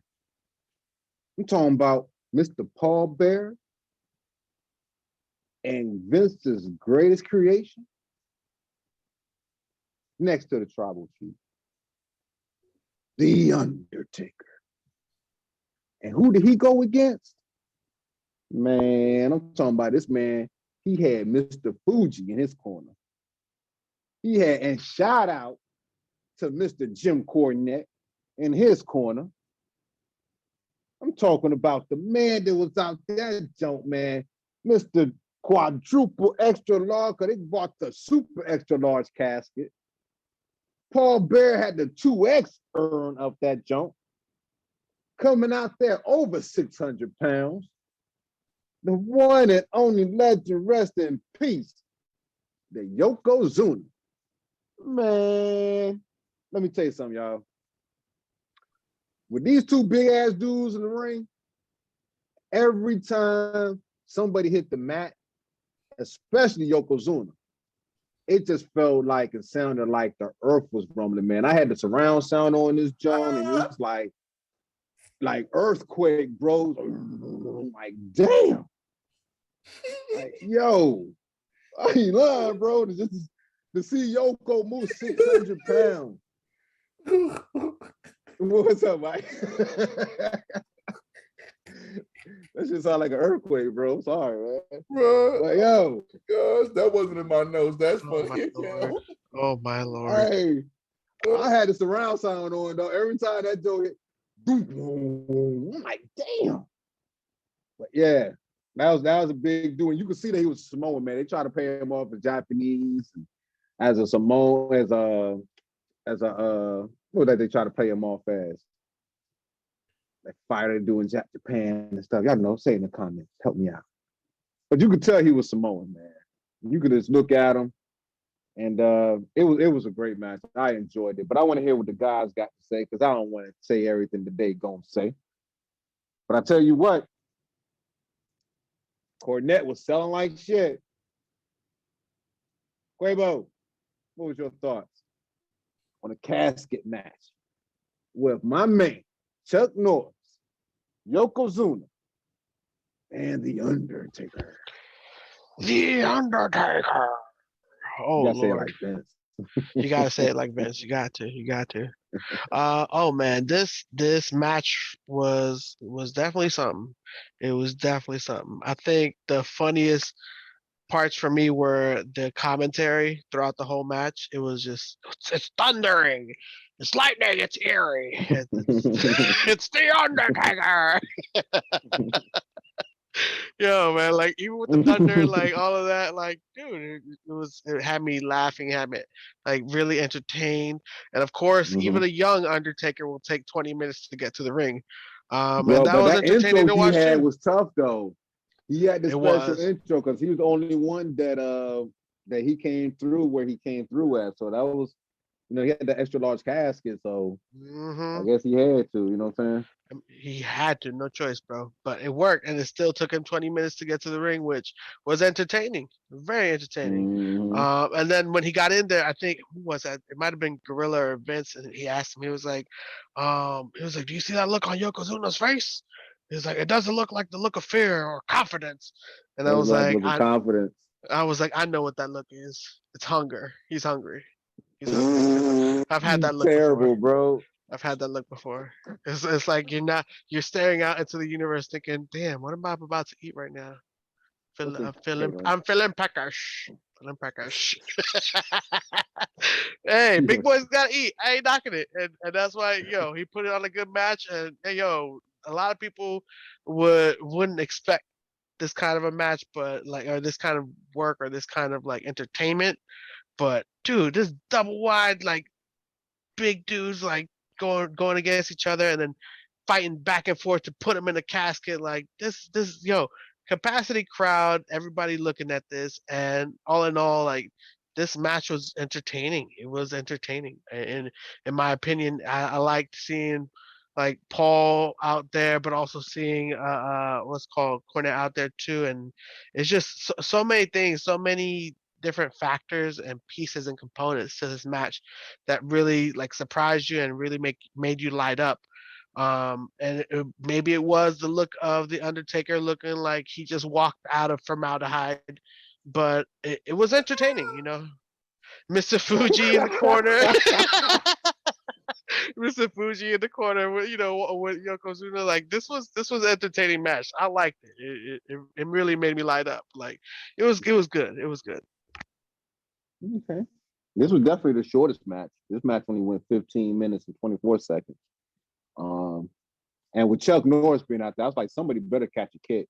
I was like, Chuck better not be out there. And somebody better catch a kick. At first, I thought Bundy was going to catch one. Bundy came out first, right? And then Bam Bam came out next. And I'm like, okay, Chuck, you might be in trouble. You got these two big motherfuckers out there. You might have to, do that 2 kick spinning special. Roundhouse kick. You better be ready. You better be practicing jumps in the back and Gorilla. Hey, I'll tell you, look, I was young, so Walker, Texas Ranger was my shit back in the day. So I was like all into this joint, you know what I'm saying? And I was very confident that Chuck Norris could kick both of their ass, but you worry a little bit, you know what I'm saying? King Kong Bundy, Bam Bam Bigelow, you know what I'm saying? Chuck Norris not wrestling, you know what I'm saying? But you did go against Bruce Lee, you know what I'm saying? Like all that stuff as a kid's affecting me. So it was like, get him, Chuck. You know what I'm saying? Then to see Double J be the one to catch the kick, like, yeah, okay, at least somebody caught it, you know what I'm saying? I wanted to see one of the other two catch it, but Double J has sacrificed himself for it. It's all good. At least somebody caught the kick. So, Mike, Hollywood, what was your thoughts on the casket match with Special Enforcer Walker, Texas Ranger, Chuck Norris? Hold on, didn't I give my opinion already? No, I thought I started with Quabo. Damn, man, I thought I was going to be able to trick y'all and get out of this. Look, we can't escape the girth of Yokozuna, and we're not going to escape your commentary. Let's get it. Okay, so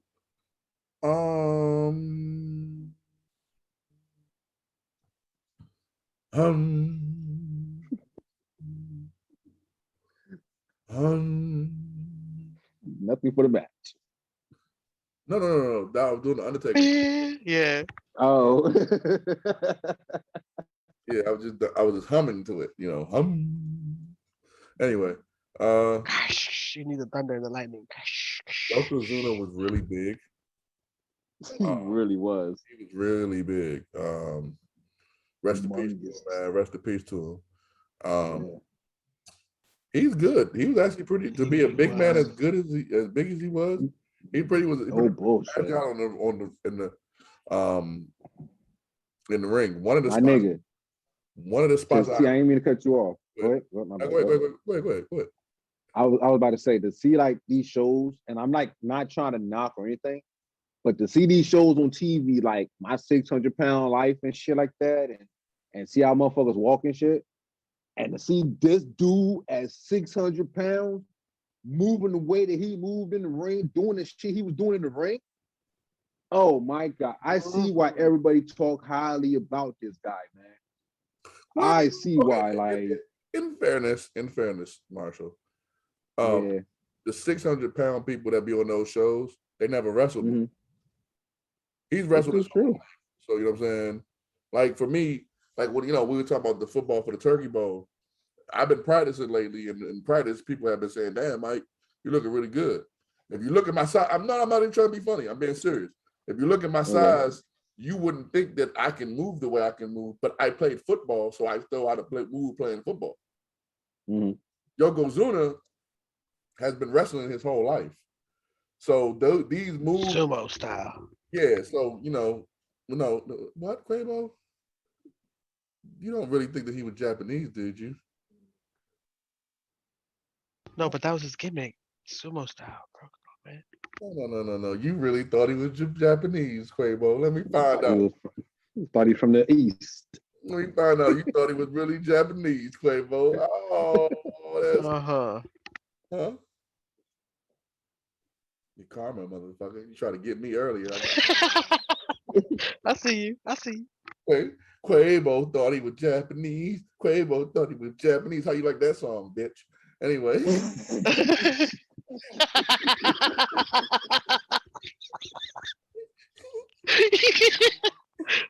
That's why I'm gonna be a babyface, because anytime when a babyface say bitch, the crowd goes crazy. Like when the heel say bitch, everybody be like, ooh. When the babyface said, you just acting like a bitch, and everybody go, oh, crazy. He said bitch. Everybody loses their mind. Wrestling fans is so simple, dog. We be getting so amped for the crazy, the stupidest things. If someone says shit, then everybody goes nuts. Ass, damn. I was about to sound like the DX promo when they was like, you can't say this, and this. I'm not going to repeat half the stuff they said because, boy, listen, let me go back to the King real quick. All that praise I gave you, I'm going to take it back next week because in 20 years, you're getting canceled. And I don't want people to think that I was on your team because you're going down. No bullshit. Going down. Anyone out there that knows how to like analyze the head like Colin knows how to analyze people's thoughts and head. If you don't understand what I'm doing right now, I'm diverting from talking about this match for a reason. I didn't want to watch it. I just didn't, bro. I didn't. Why not? So are you saying why not? You enjoyed the Clowns R Us versus the Royal Family more than you enjoyed this casket match? Because I knew who was going to win. I knew there was no way that Undertaker was going to be in a casket match and they were going to make him lose. Yo, how hard was it to push that damn casket back? Yeah, and it was like Yokozuna. See, again, most of the stuff that we've all agreed on that we like this whole stuff, this whole pay-per-view, we agreed on us liking it, and we didn't expect that to happen. You get what I'm saying? Like we didn't expect for that Clowns match to be entertaining. We didn't expect we knew Owen was going to get involved. We didn't know he was going to try to emotionally bring us in. We didn't know Brett was going to die. Yeah, we didn't know Brett was going to die. We didn't know Bulldog was going to die. Bulldog was going to die. This match, once I saw how big that casket was, I was like, oh, there's no way that it was too wide. Don't put that to waste. Yeah, no, it's right. There's no way that casket isn't made for Yokozuna. Me, you, and Jose could have slept in that damn freaking, what you call it, how big as that damn casket was. No bullshit. Put a TV in there and everything. And me and Jose together are probably Yokozuna. So, I mean, it was so mean. No, so I'm not making fun of us. I'm making fun of him. That's so mean. Nah, y'all not even that big, so. Huh? Not even that big. It would be like us two together. Quabo. Nah, y'all you need to add Jay Will to the mix to get up to Yokozuna. No, we wouldn't. No. Now you lying to us. Now you telling us that we're not fat and we're fat. Y'all not that fat, though, y'all some big boys, but I ain't. Hey, Quavo, you've been fat. Sizist? Are you a sizist? Is that what it is? Mike, you're like 1.5 of me. Wait, what are you talking? What? Shut up, boy. Reverse body shaming. Not that big, yo. You must be like a real big. You're not that big, dog. Like, hey, you're a big dude, but you're not that big, dog. Hey, Quavo. Yeah. Shut up. That's fucked up, Quavo. He's not that. That's fucked up. Guys, please, let me speak to Quavo, because Quavo can tell you from experience. Quavo, you know when you're a fat guy, right? And the first time people say to you, "Hey man, you look like you're losing weight," you feel good. Every time after that, you just think that they just saying it to say that shit. He right though. That's what Marshall sound like right now. You patronizing him, Marshall? You patronizing him? Not patronizing anybody, man. He's not that bad. Like okay. So you're a big dude. This dude Marshall just told me the other day. Well, I'm going to the gym. I'm going to do 20 minutes. Just move it to 30, fat ass. I said, damn, man. I didn't say fat ass. I did not say fat ass. I did not say fat ass. As soon as we get to recording, all of a sudden he had like the friend that's concerned and caring. Hell nah, man. Oh my God. You made me drop my glass. No, I did not say fat ass. Hold up. Let's get the record straight. I did not say fat ass. Clear that shit up. Clear that shit up right now. I did not say that. I did say you said. I can neither confirm nor deny said allegation. And I said fat ass. He says so skinny. No, my whole thing is Quavo. Here's my logic behind that. Quavo. Let me explain my logic. Hold on. And he said 20. I said if you can do 20, if you say 20, that means that you can do 20. So why not just push it to 30? You know. Joe, explaining that. Let us get these damn jokes on. Man, let us get these damn jokes on. Quavo, I said, he tried to explain it. Forget all that. Quavo, this is what was said. We're not going to talk about the explanation of why whatever was said. Quavo, I was like, yeah, man. You know, they were teaching me about the gym, and I tell them, I was like, yeah, I go on the treadmill first. They're like, nah, I go on the treadmill second, bro. Because if you go on the treadmill second, then, you know what I'm saying, you won't be as tired. I'm like, all right, that makes sense. So I already agreed with them. So I already gave them, you know what I'm saying? I'm thinking to myself as a friend, okay, I'm going to shut up and listen. They know a little bit more than me. Then I said, yeah, man, I'm just getting back to going to the gym. I'm going to go, and I'm going to go do my workout part for like 20 minutes. He said, man, you fat motherfucker, you need to do 30.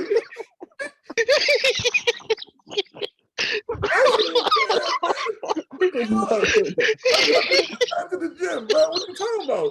He was like, man, nah, man. What did he say about the treadmill? I said, I'm gonna do the 45 minutes of treadmill. He said, see, that's why your ass fat now, man. You need to do an hour. I said, damn. I can't be in the gym for an hour and a half. I got stuff to do. You ain't trying to lose no weight then. I said, damn, bro. Oh my God. I said, and you know what, America? I ain't been in the gym since. I said, damn, forget this, man. I'm about to cancel my gym membership. Talking about shooting the brother. I was like, hold on, okay. Let me give me some pointers. I was like, oh, this is great. You know what I'm saying? Like, man, who the hell you think you is? A little kid? He made him tear down his vision board and everything, bro. Why you do him like that? He said 20 minutes. What the hell? Then he come back. Then he come on here talking about, let me tell y'all, let me explain to y'all real quick. Come on, let me explain to y'all, man. The hell wrong with you?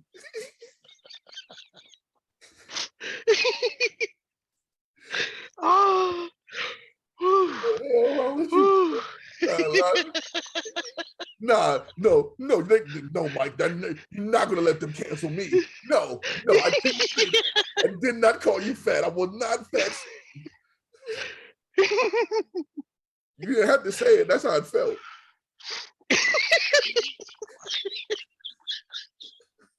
You didn't have to say it.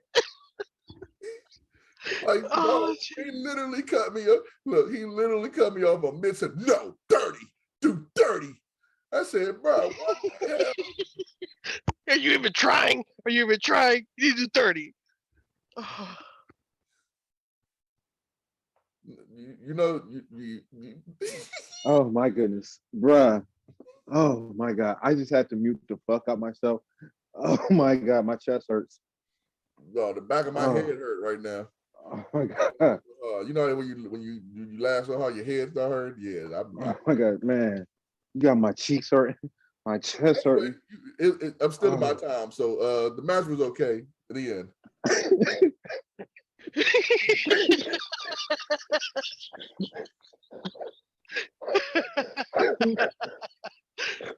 Oh my this God. match should not have been the last. He didn't even talk about Chuck Norris staring down Bam Bam. Why the hell am I talking about Chuck Norris? He was there for no damn. They gave that man a check. He was like, sure. I'm not returning down no money. Fuck it. He literally was there for no reason. He didn't do nothing. And why did poor Double J? That's why Double J left WWE the first time. Because they have him doing stupid shit like that. He ain't want no smoke with Bam Bam and them. And then IRS. He did not. Or IRS. No smoke with none of the rest of the $1 Million team. Triple J, whatever, Double J, coming down Double there. J. I could beat you. We about the same size, cuz. Come on, what it is, cuz? Roundhouse kick. Yeah, right. Then we ain't get no roundhouse kick. He was like when Debo come around, when Bam Bam Bigelow came over there, you want some smoke? No. He didn't even move forward. Yeah. The Double J came, he was walking forward towards him, everything. Oh man. I can't. Oh my goodness, bro. You almost killed me over here, man. Yeah, man, this man really literally, man, messed up my whole week with that. I was like, damn, bro, I gotta sit out an hour and a half a day now to go to the gym. I was thinking I was going to go in there maybe an hour, maybe 45 minutes, get a little sweat in, break a little sweat, get some of these calories burned. And this man just told me like, nah, bro. Your fat ass be sitting there playing video games all the damn time, eating Cheetos. Get your ass up to the gym. I'm like, damn, bro, I don't even eat Cheetos. But I don't eat Cheetos. And then Tone sitting up there talking about, yeah, man, you got to do it. And I'm like, Tone, if you don't shut up. Oh my God. Oh man. It's still recording, you know. Yeah, I know. I'm recovering now, man. You just almost killed me from laughter. Steve Harvey wouldn't have laughed. Kind of host are you? Steve Harvey wouldn't have laughed. Oh man, yo. Blackheart would have been able to keep her composure. Shit, bullshit. I done heard Steve Harvey plenty of times be like, hold on, I gotta take a break right quick. No, Steve Harvey. Yeah. What you said? Go ahead. What you said? What? Oh man. Only in the four corners of wrestling, y'all, where you gonna hear some crazy ass real shit. You know what I'm saying? See, people, he admitted real it. shit. We tell you the real over this motherfucker. He just admitted it, people. He just admitted it. He didn't deny it. He technically didn't. Well, I didn't say all that fat. I did not call him fat or anything. What, like he said, that's how he heard it. I did say, yeah, 30 minutes. I did say that. He didn't care about my logic, but shit, I was trying to push him. I was trying to motivate him. It didn't work. I apologize. You know, do your 20 minutes. You know, whatever you want to do. Do your thing. At the end of the tunnel. That's how you motivate him. He said cupcakes. Yeah, some cupcakes at the end of the tunnel.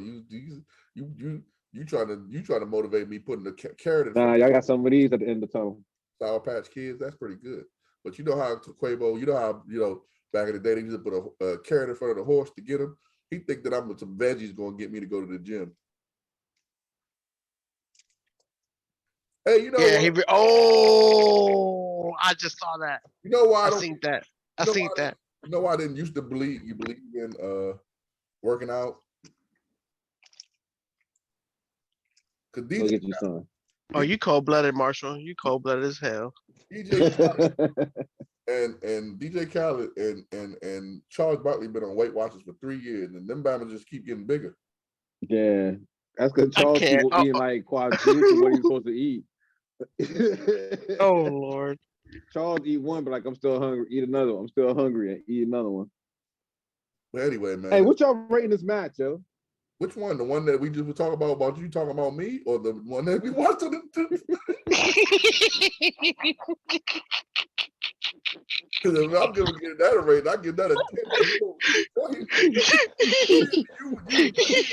Your heel rating is a 10 on that one. You feel bad about my goddamn self. I said, damn, man. My man say got me sounding like MJF, Quavo. You know that. You got me sounding like MJF in these streets, bro. Oh, I just kept seeing Marshall. On TV. You know the Everest commercial was saying, "What are you doing with yourself? What are you doing?" Bruh. I woke up like 4 people just sitting on the couch, bro. going to the gym, not even doing a full workout. Quavo, dog. Look, Quavo, I told you this band would have called me RoboCop. I'd have been called Drill Sergeant.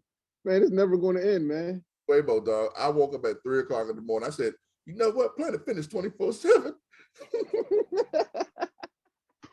What would Soul Man do? I was about to. What did Soul Man do at 3:30 in the morning? 75 push-ups, 37 crunches, 80 sit-ups, 49 pull-ups and a half. You forgot the squats. I was next.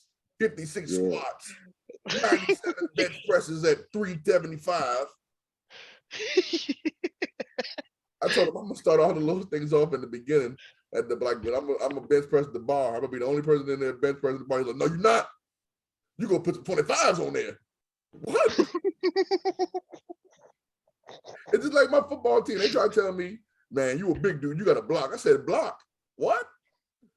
I ain't never blocked in my life. Just because I'm big don't mean I'm gonna be good at blocking. I'm gonna mess the whole play up.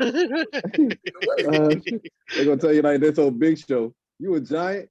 Be a giant. Yep. They're gonna tell me, yeah, you gotta block, Mike. You gotta be on the line. Yeah, okay. Yeah, I'm gonna catch some passes. You ain't gonna put me on no damn line. Mm-hmm. Oh, yeah, but to get it, I mean, I'm all right. Let me be serious, man, because the people listening, but America's listening, America. But I give it like I don't know, like a 5. I just wasn't interested in this match, man. I'm sorry. I mean, it wasn't because they were 2 big dudes. That had nothing to do with it. It just that I kind of knew who was going to win just on the side of the casket. Yeah, we pretty much gathered you ain't get 2 shits about this match, bro. You talked about everything else up for this match. Yeah, no, I mean, I didn't really care. I love it. Because I knew what was going to happen. Like, Undertaker was sitting in that joint comfortable. Yeah. It was like a bed, a big old California side, king size bed at the ringside. And they were just waiting to throw Yokozuna in there. Mm-hmm. And if you peep it, you could catch the cue. Fuji. Close the casket. Yeah. Fuji said shit the whole match. You know what I'm saying? And Fuji said shit, close the casket. Close the casket. That's Taker's cue. All right, let me move. And also, it's like with a stipulation match like that, and you should have saw it with Bob Backlund. We should have saw that with Bob Backlund. Although, in the Bob Backlund match, when you think of a submission match, if Bob Backlund was fighting somebody like HBK, then you knew Bob Backlund was going to win because his finishing move is a submission. Shawn Michaels doesn't have a submission finishing move. But in that match, him and Brett both were submission artists. So you technically didn't know who was going to win. And this match is a casket match, which is tied to Undertaker's gimmick. The only other person I could see that would beat him in this match would be Kane. And I don't see anybody else beating him in this match. So that kind of threw me off. But other than that, I mean, it wasn't a bad match at all, by no means. Right. Okay. Quavo. Yeah, I agree a lot with Hollywood and his take on this one. I will give it a point higher though. I'll give it a 6, just because you got Chuck Norris in there, bro. That stare, just smoldering intensity. That's why I gave it a 5, because he ain't do shit. I mean, he was just a special enforcer. You know, they don't ever. Just him being there. Pete Rose got chokeslammed 80 times, bro, and Tombstone 60 times, bro. If you go to listen, Bad Bunny and Pete Rose and those type of people have set the standard for what celebrity, even Snoop, have set the standards for what you're supposed to do as a celebrity. Even Mike Tyson, that man didn't do nothing. He gave Jeff Jarrett a roundhouse kick. That's it. Ooh, Chuck Norris. That's all he got to do. Anything else would have killed the man. Chuck Norris. I know. Remember that. Anything more, it would have been over. That's the original Don't Fuck with the Chuck. Yeah. Anything else? Hey, they had to do it like that. Anything else, it would have been a show of Walker, Texas Ranger. You know what I'm saying? He would have had to charge him more. Wrestling. You want to do what? Exactly. Oh, 2 moves? Yeah, I might up that rate a little bit. Mm-hmm. There we go. So what would y'all get a whole pay-per-view? Let's start with you, Quavo. What you gonna give the entire Survivor Series 1994 taking place November 23rd, 1994 in San Antonio, Texas? I like this pay-per-view. It was good. It was really good. And it's kind of one of those kind of pay-per-views where you can kind of just like put in the background and replay over and over again and still like enjoy watching it. So I'm gonna give it a 7, maybe even a 7.5. I liked it. It was good. Oh, okay, 7.5. All right. And Hollywood T. Yeah. What are you giving? Survivor Series 1994. What'd you give it, Quavo? I gave it a 7. Breaching a 7.5. Oh, yeah, I'm gonna say that you're reaching for the 7, but I'm gonna give it a 6. I'm gonna give it you know what? I'm gonna go with Quavo. I'm gonna give it between a 6 and a 7, so probably like a 6.7. I know people will be like, "Why are you being so technical?" But I mean, it was a great. It was one of the pay-per-views that we watched out of all the pay-per-views, not just Survivor Series pay-per-views. It was a good pay-per-view pretty much from top to bottom. Mm-hmm. And some of the matches were lengthy, but they meant something. That's why they were lengthy. Mm-hmm. You know, good pay-per-view. Yeah. You never can go wrong with Vince saying, "What am I over?" I ain't 6.7. That's like somebody saying they about to leave at 113. But all right, cool deal. For 5 matches, and that's what's crazy about this. This pay-per-view was 5 matches and still was almost 3 hours long. That's what's crazy about this show. So it just proves that you don't have to have a whole bunch of matches just to give a pay-per-view. You know what I'm saying? Very good cast, Hall of Fame worthy pay-per-view, Survivor Series 1994. Like I said, Gorilla, Vince doing the damn thing. Was there any highlights? Like, what stood out to you the most, man, before we wrap this thing up, Mike? What was the, like, most shocking? Come on, man. You asking the wrong person that. You know what was the best thing to me. Nah, but most shocking, though, because like we said, like we didn't know that Bob was going to win. That Clowns R Us Royal family, we didn't know how that was going to turn out. So like, I guess for you, between those two, which was like your standout moment?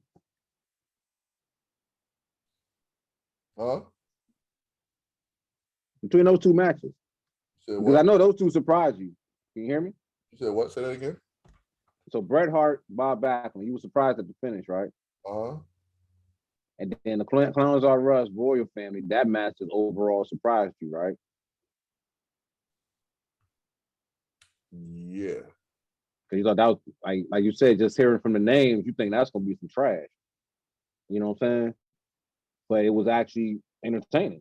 You know what I mean? I think we gave that one like one of the highest matches. So between those 2 matches, for you, which one was like the most shocking? Which one is Bob Backlund? What about you, Quavo? What was your most shocking factor moment for this pay-per-view? I mean, that's the question is a little bit of a tough one because it wasn't too shocking, I guess. Mm-hmm. But if I had to pick the 2, I really love me Clowns R Us versus the Royal Family. It was just a really good match. I really enjoyed it. And I've replayed it like maybe 5 times, and I still keep watching it. I mean, I might even put it again later on tonight just to get a good laugh because the show was really entertaining. So I think as far as like entertainment wise, I think that one was more entertaining out of all the matches in the pay-per-view. That one was more entertaining for me. Look, don't judge a book by its cover, as they say, because hey, like we said a couple of times, man, like just hearing that name, Clowns R Us versus Royal Family, you're gonna be like, what? You know what I mean? And as Hollywood pointed out, man, you wouldn't think that Bob would come away with the win. So sometimes they do a great job and they give us a great pay-per-view. This was a great pay-per-view, very entertaining. I enjoyed it. Like I said, I laughed out loud a few times. Almost spit my drink out. All-star cast, Hall of Famers all around, man. You know, man, great one. Like I said, once again, rest in peace to Doink the Clown and to Dink the Clown. What a great day, man. What a great show. Quavo, did you have a good time, man? Oh, you know I did, man. You know I did. Had a little bit of singing, had a little bit of laughing, or not just a little bit of laughing, a lot of laughing. Y'all made me hyper laughing this jump, bro. Man, my Like, chest but hurt. and of course we had that promo against the BWO. So yeah, Fuck BWO. all in all, yeah, BW, not the phobe, like fake BWO, because they're not real, like virtually non-existent. What's the word? like if Facebook goes down, they're not gonna be around. BWO, yeah. Hey, spit around. Hollywood. Yes, sir. You enjoy yourself today, man? Yeah, man. After BWO, all them I'm not gonna say jabronis because that's what marks do. They use wrestling terms to describe things, and it's like, bro, you're a real person. You're not a wrestler. You're just a fan. Shut up. But I did have fun. F the BWO again. Yeah. And do I have to have anything else other to say? So before we end, F the BWO, yeah. F the BWO, man. Fuck BWO, you know what I'm saying? F them. Hey, before we end episode 32, why don't you tell the people, I'm gonna come to you next, Quay, but why don't you tell the people they can find you at, Hollywood? Oh, on Twitter, you can find me at FBWO. Yeah.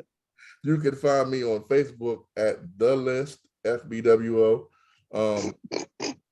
On IG, you can find me as the Facebook group. Okay, it's spelled THEFBGROUPBWOSUCKS.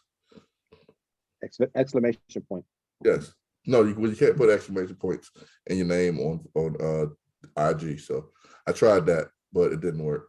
And I didn't want to do the underscore because that's a lot of letters anyway. He didn't get that. Yeah, so I just didn't want to, I just wanted to make sure that, it get across. But yeah, like for real, you can find me on Twitter, Mike T304, Instagram, M Turner 304, Facebook, Michael Turner. Of course, on the 613 pages. And yeah, man, F the BWO. All day. Quavo, tell the people they can find you at, man.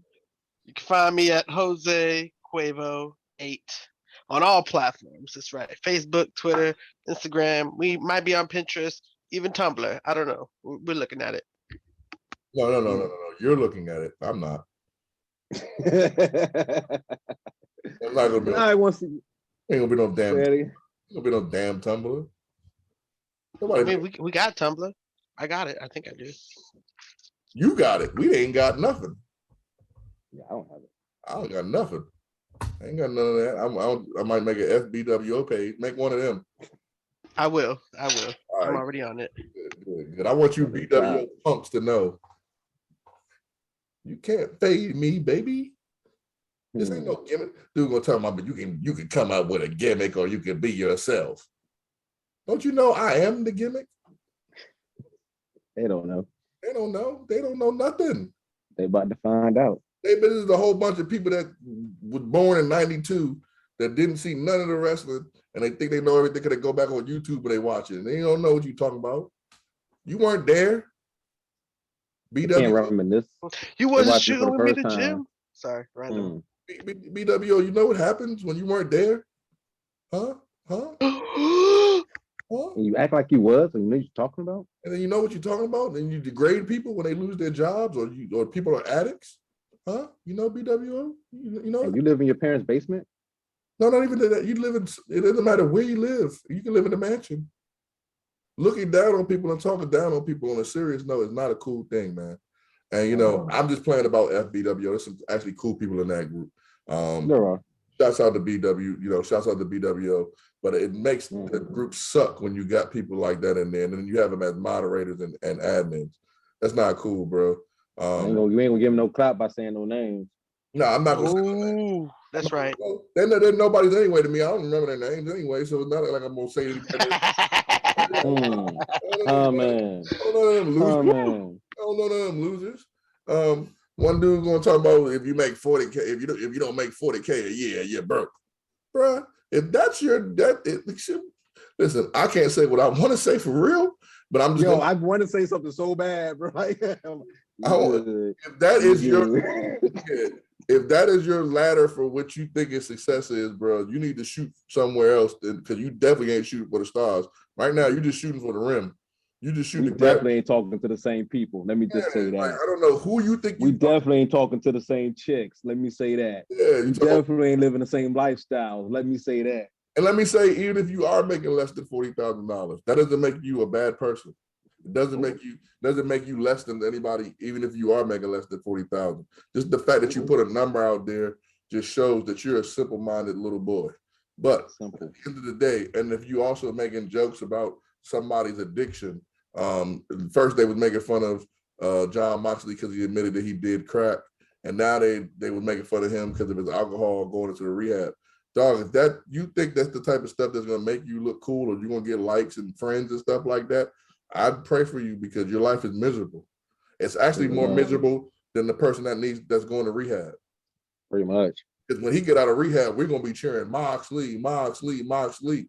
When your dumb ass realize that you're not liked, no one's gonna be cheering for you. And nobody know who you are. And nobody likes you. Yeah, man. So, that's just some things that I heard this week that I just had to get off my chest that I told you guys I was going to say on here. And it's just not cool, you know what I'm saying? And hopefully, even if 2 people in the BWO or any of these wrestling groups watch our show, thank you. If you don't listen to our show, that's fine. We no hard feelings. We ain't tripping. But if you do listen to this show, hopefully through our laughter and our joy, we can give you some type of solace during your week or, on Wednesdays when you listen to this show or on Sundays when you listen to the show. Hopefully we can give you escape from whatever you're going through, because alcohol abuse, mental health, physical health, all that's important, man. And if you out here beating up people for that verbally or physically, you're a loser. So shame on you. Yeah, shame on you, man. And you need some damn help your damn self. So I'm not even gonna keep beating you guys. This isn't the first. This is these type of people from the BWO. This is the only time you could ever want to get a response from me. Other than that, F the BWO. And with that, I'm your host, Soul Man Slim. Catch me on Facebook, Instagram, Twitter. I am Soul40. Put underscores on all that. King Big the Soul. Put underscores on all that. Facebook, you catch me under Marshall Simmons, man. Come join the group on Facebook in the Four Corners of Wrestling. Catch us on YouTube Wednesdays, Sundays, any days, all day, every day on YouTube, 613 Faye. Check us out, baby. Four Corners of Wrestling. And like we like to say here, leave this shit to the professionals. Don't try it at home, baby. And we out. Maple Ave, I'm coming for you, nigga.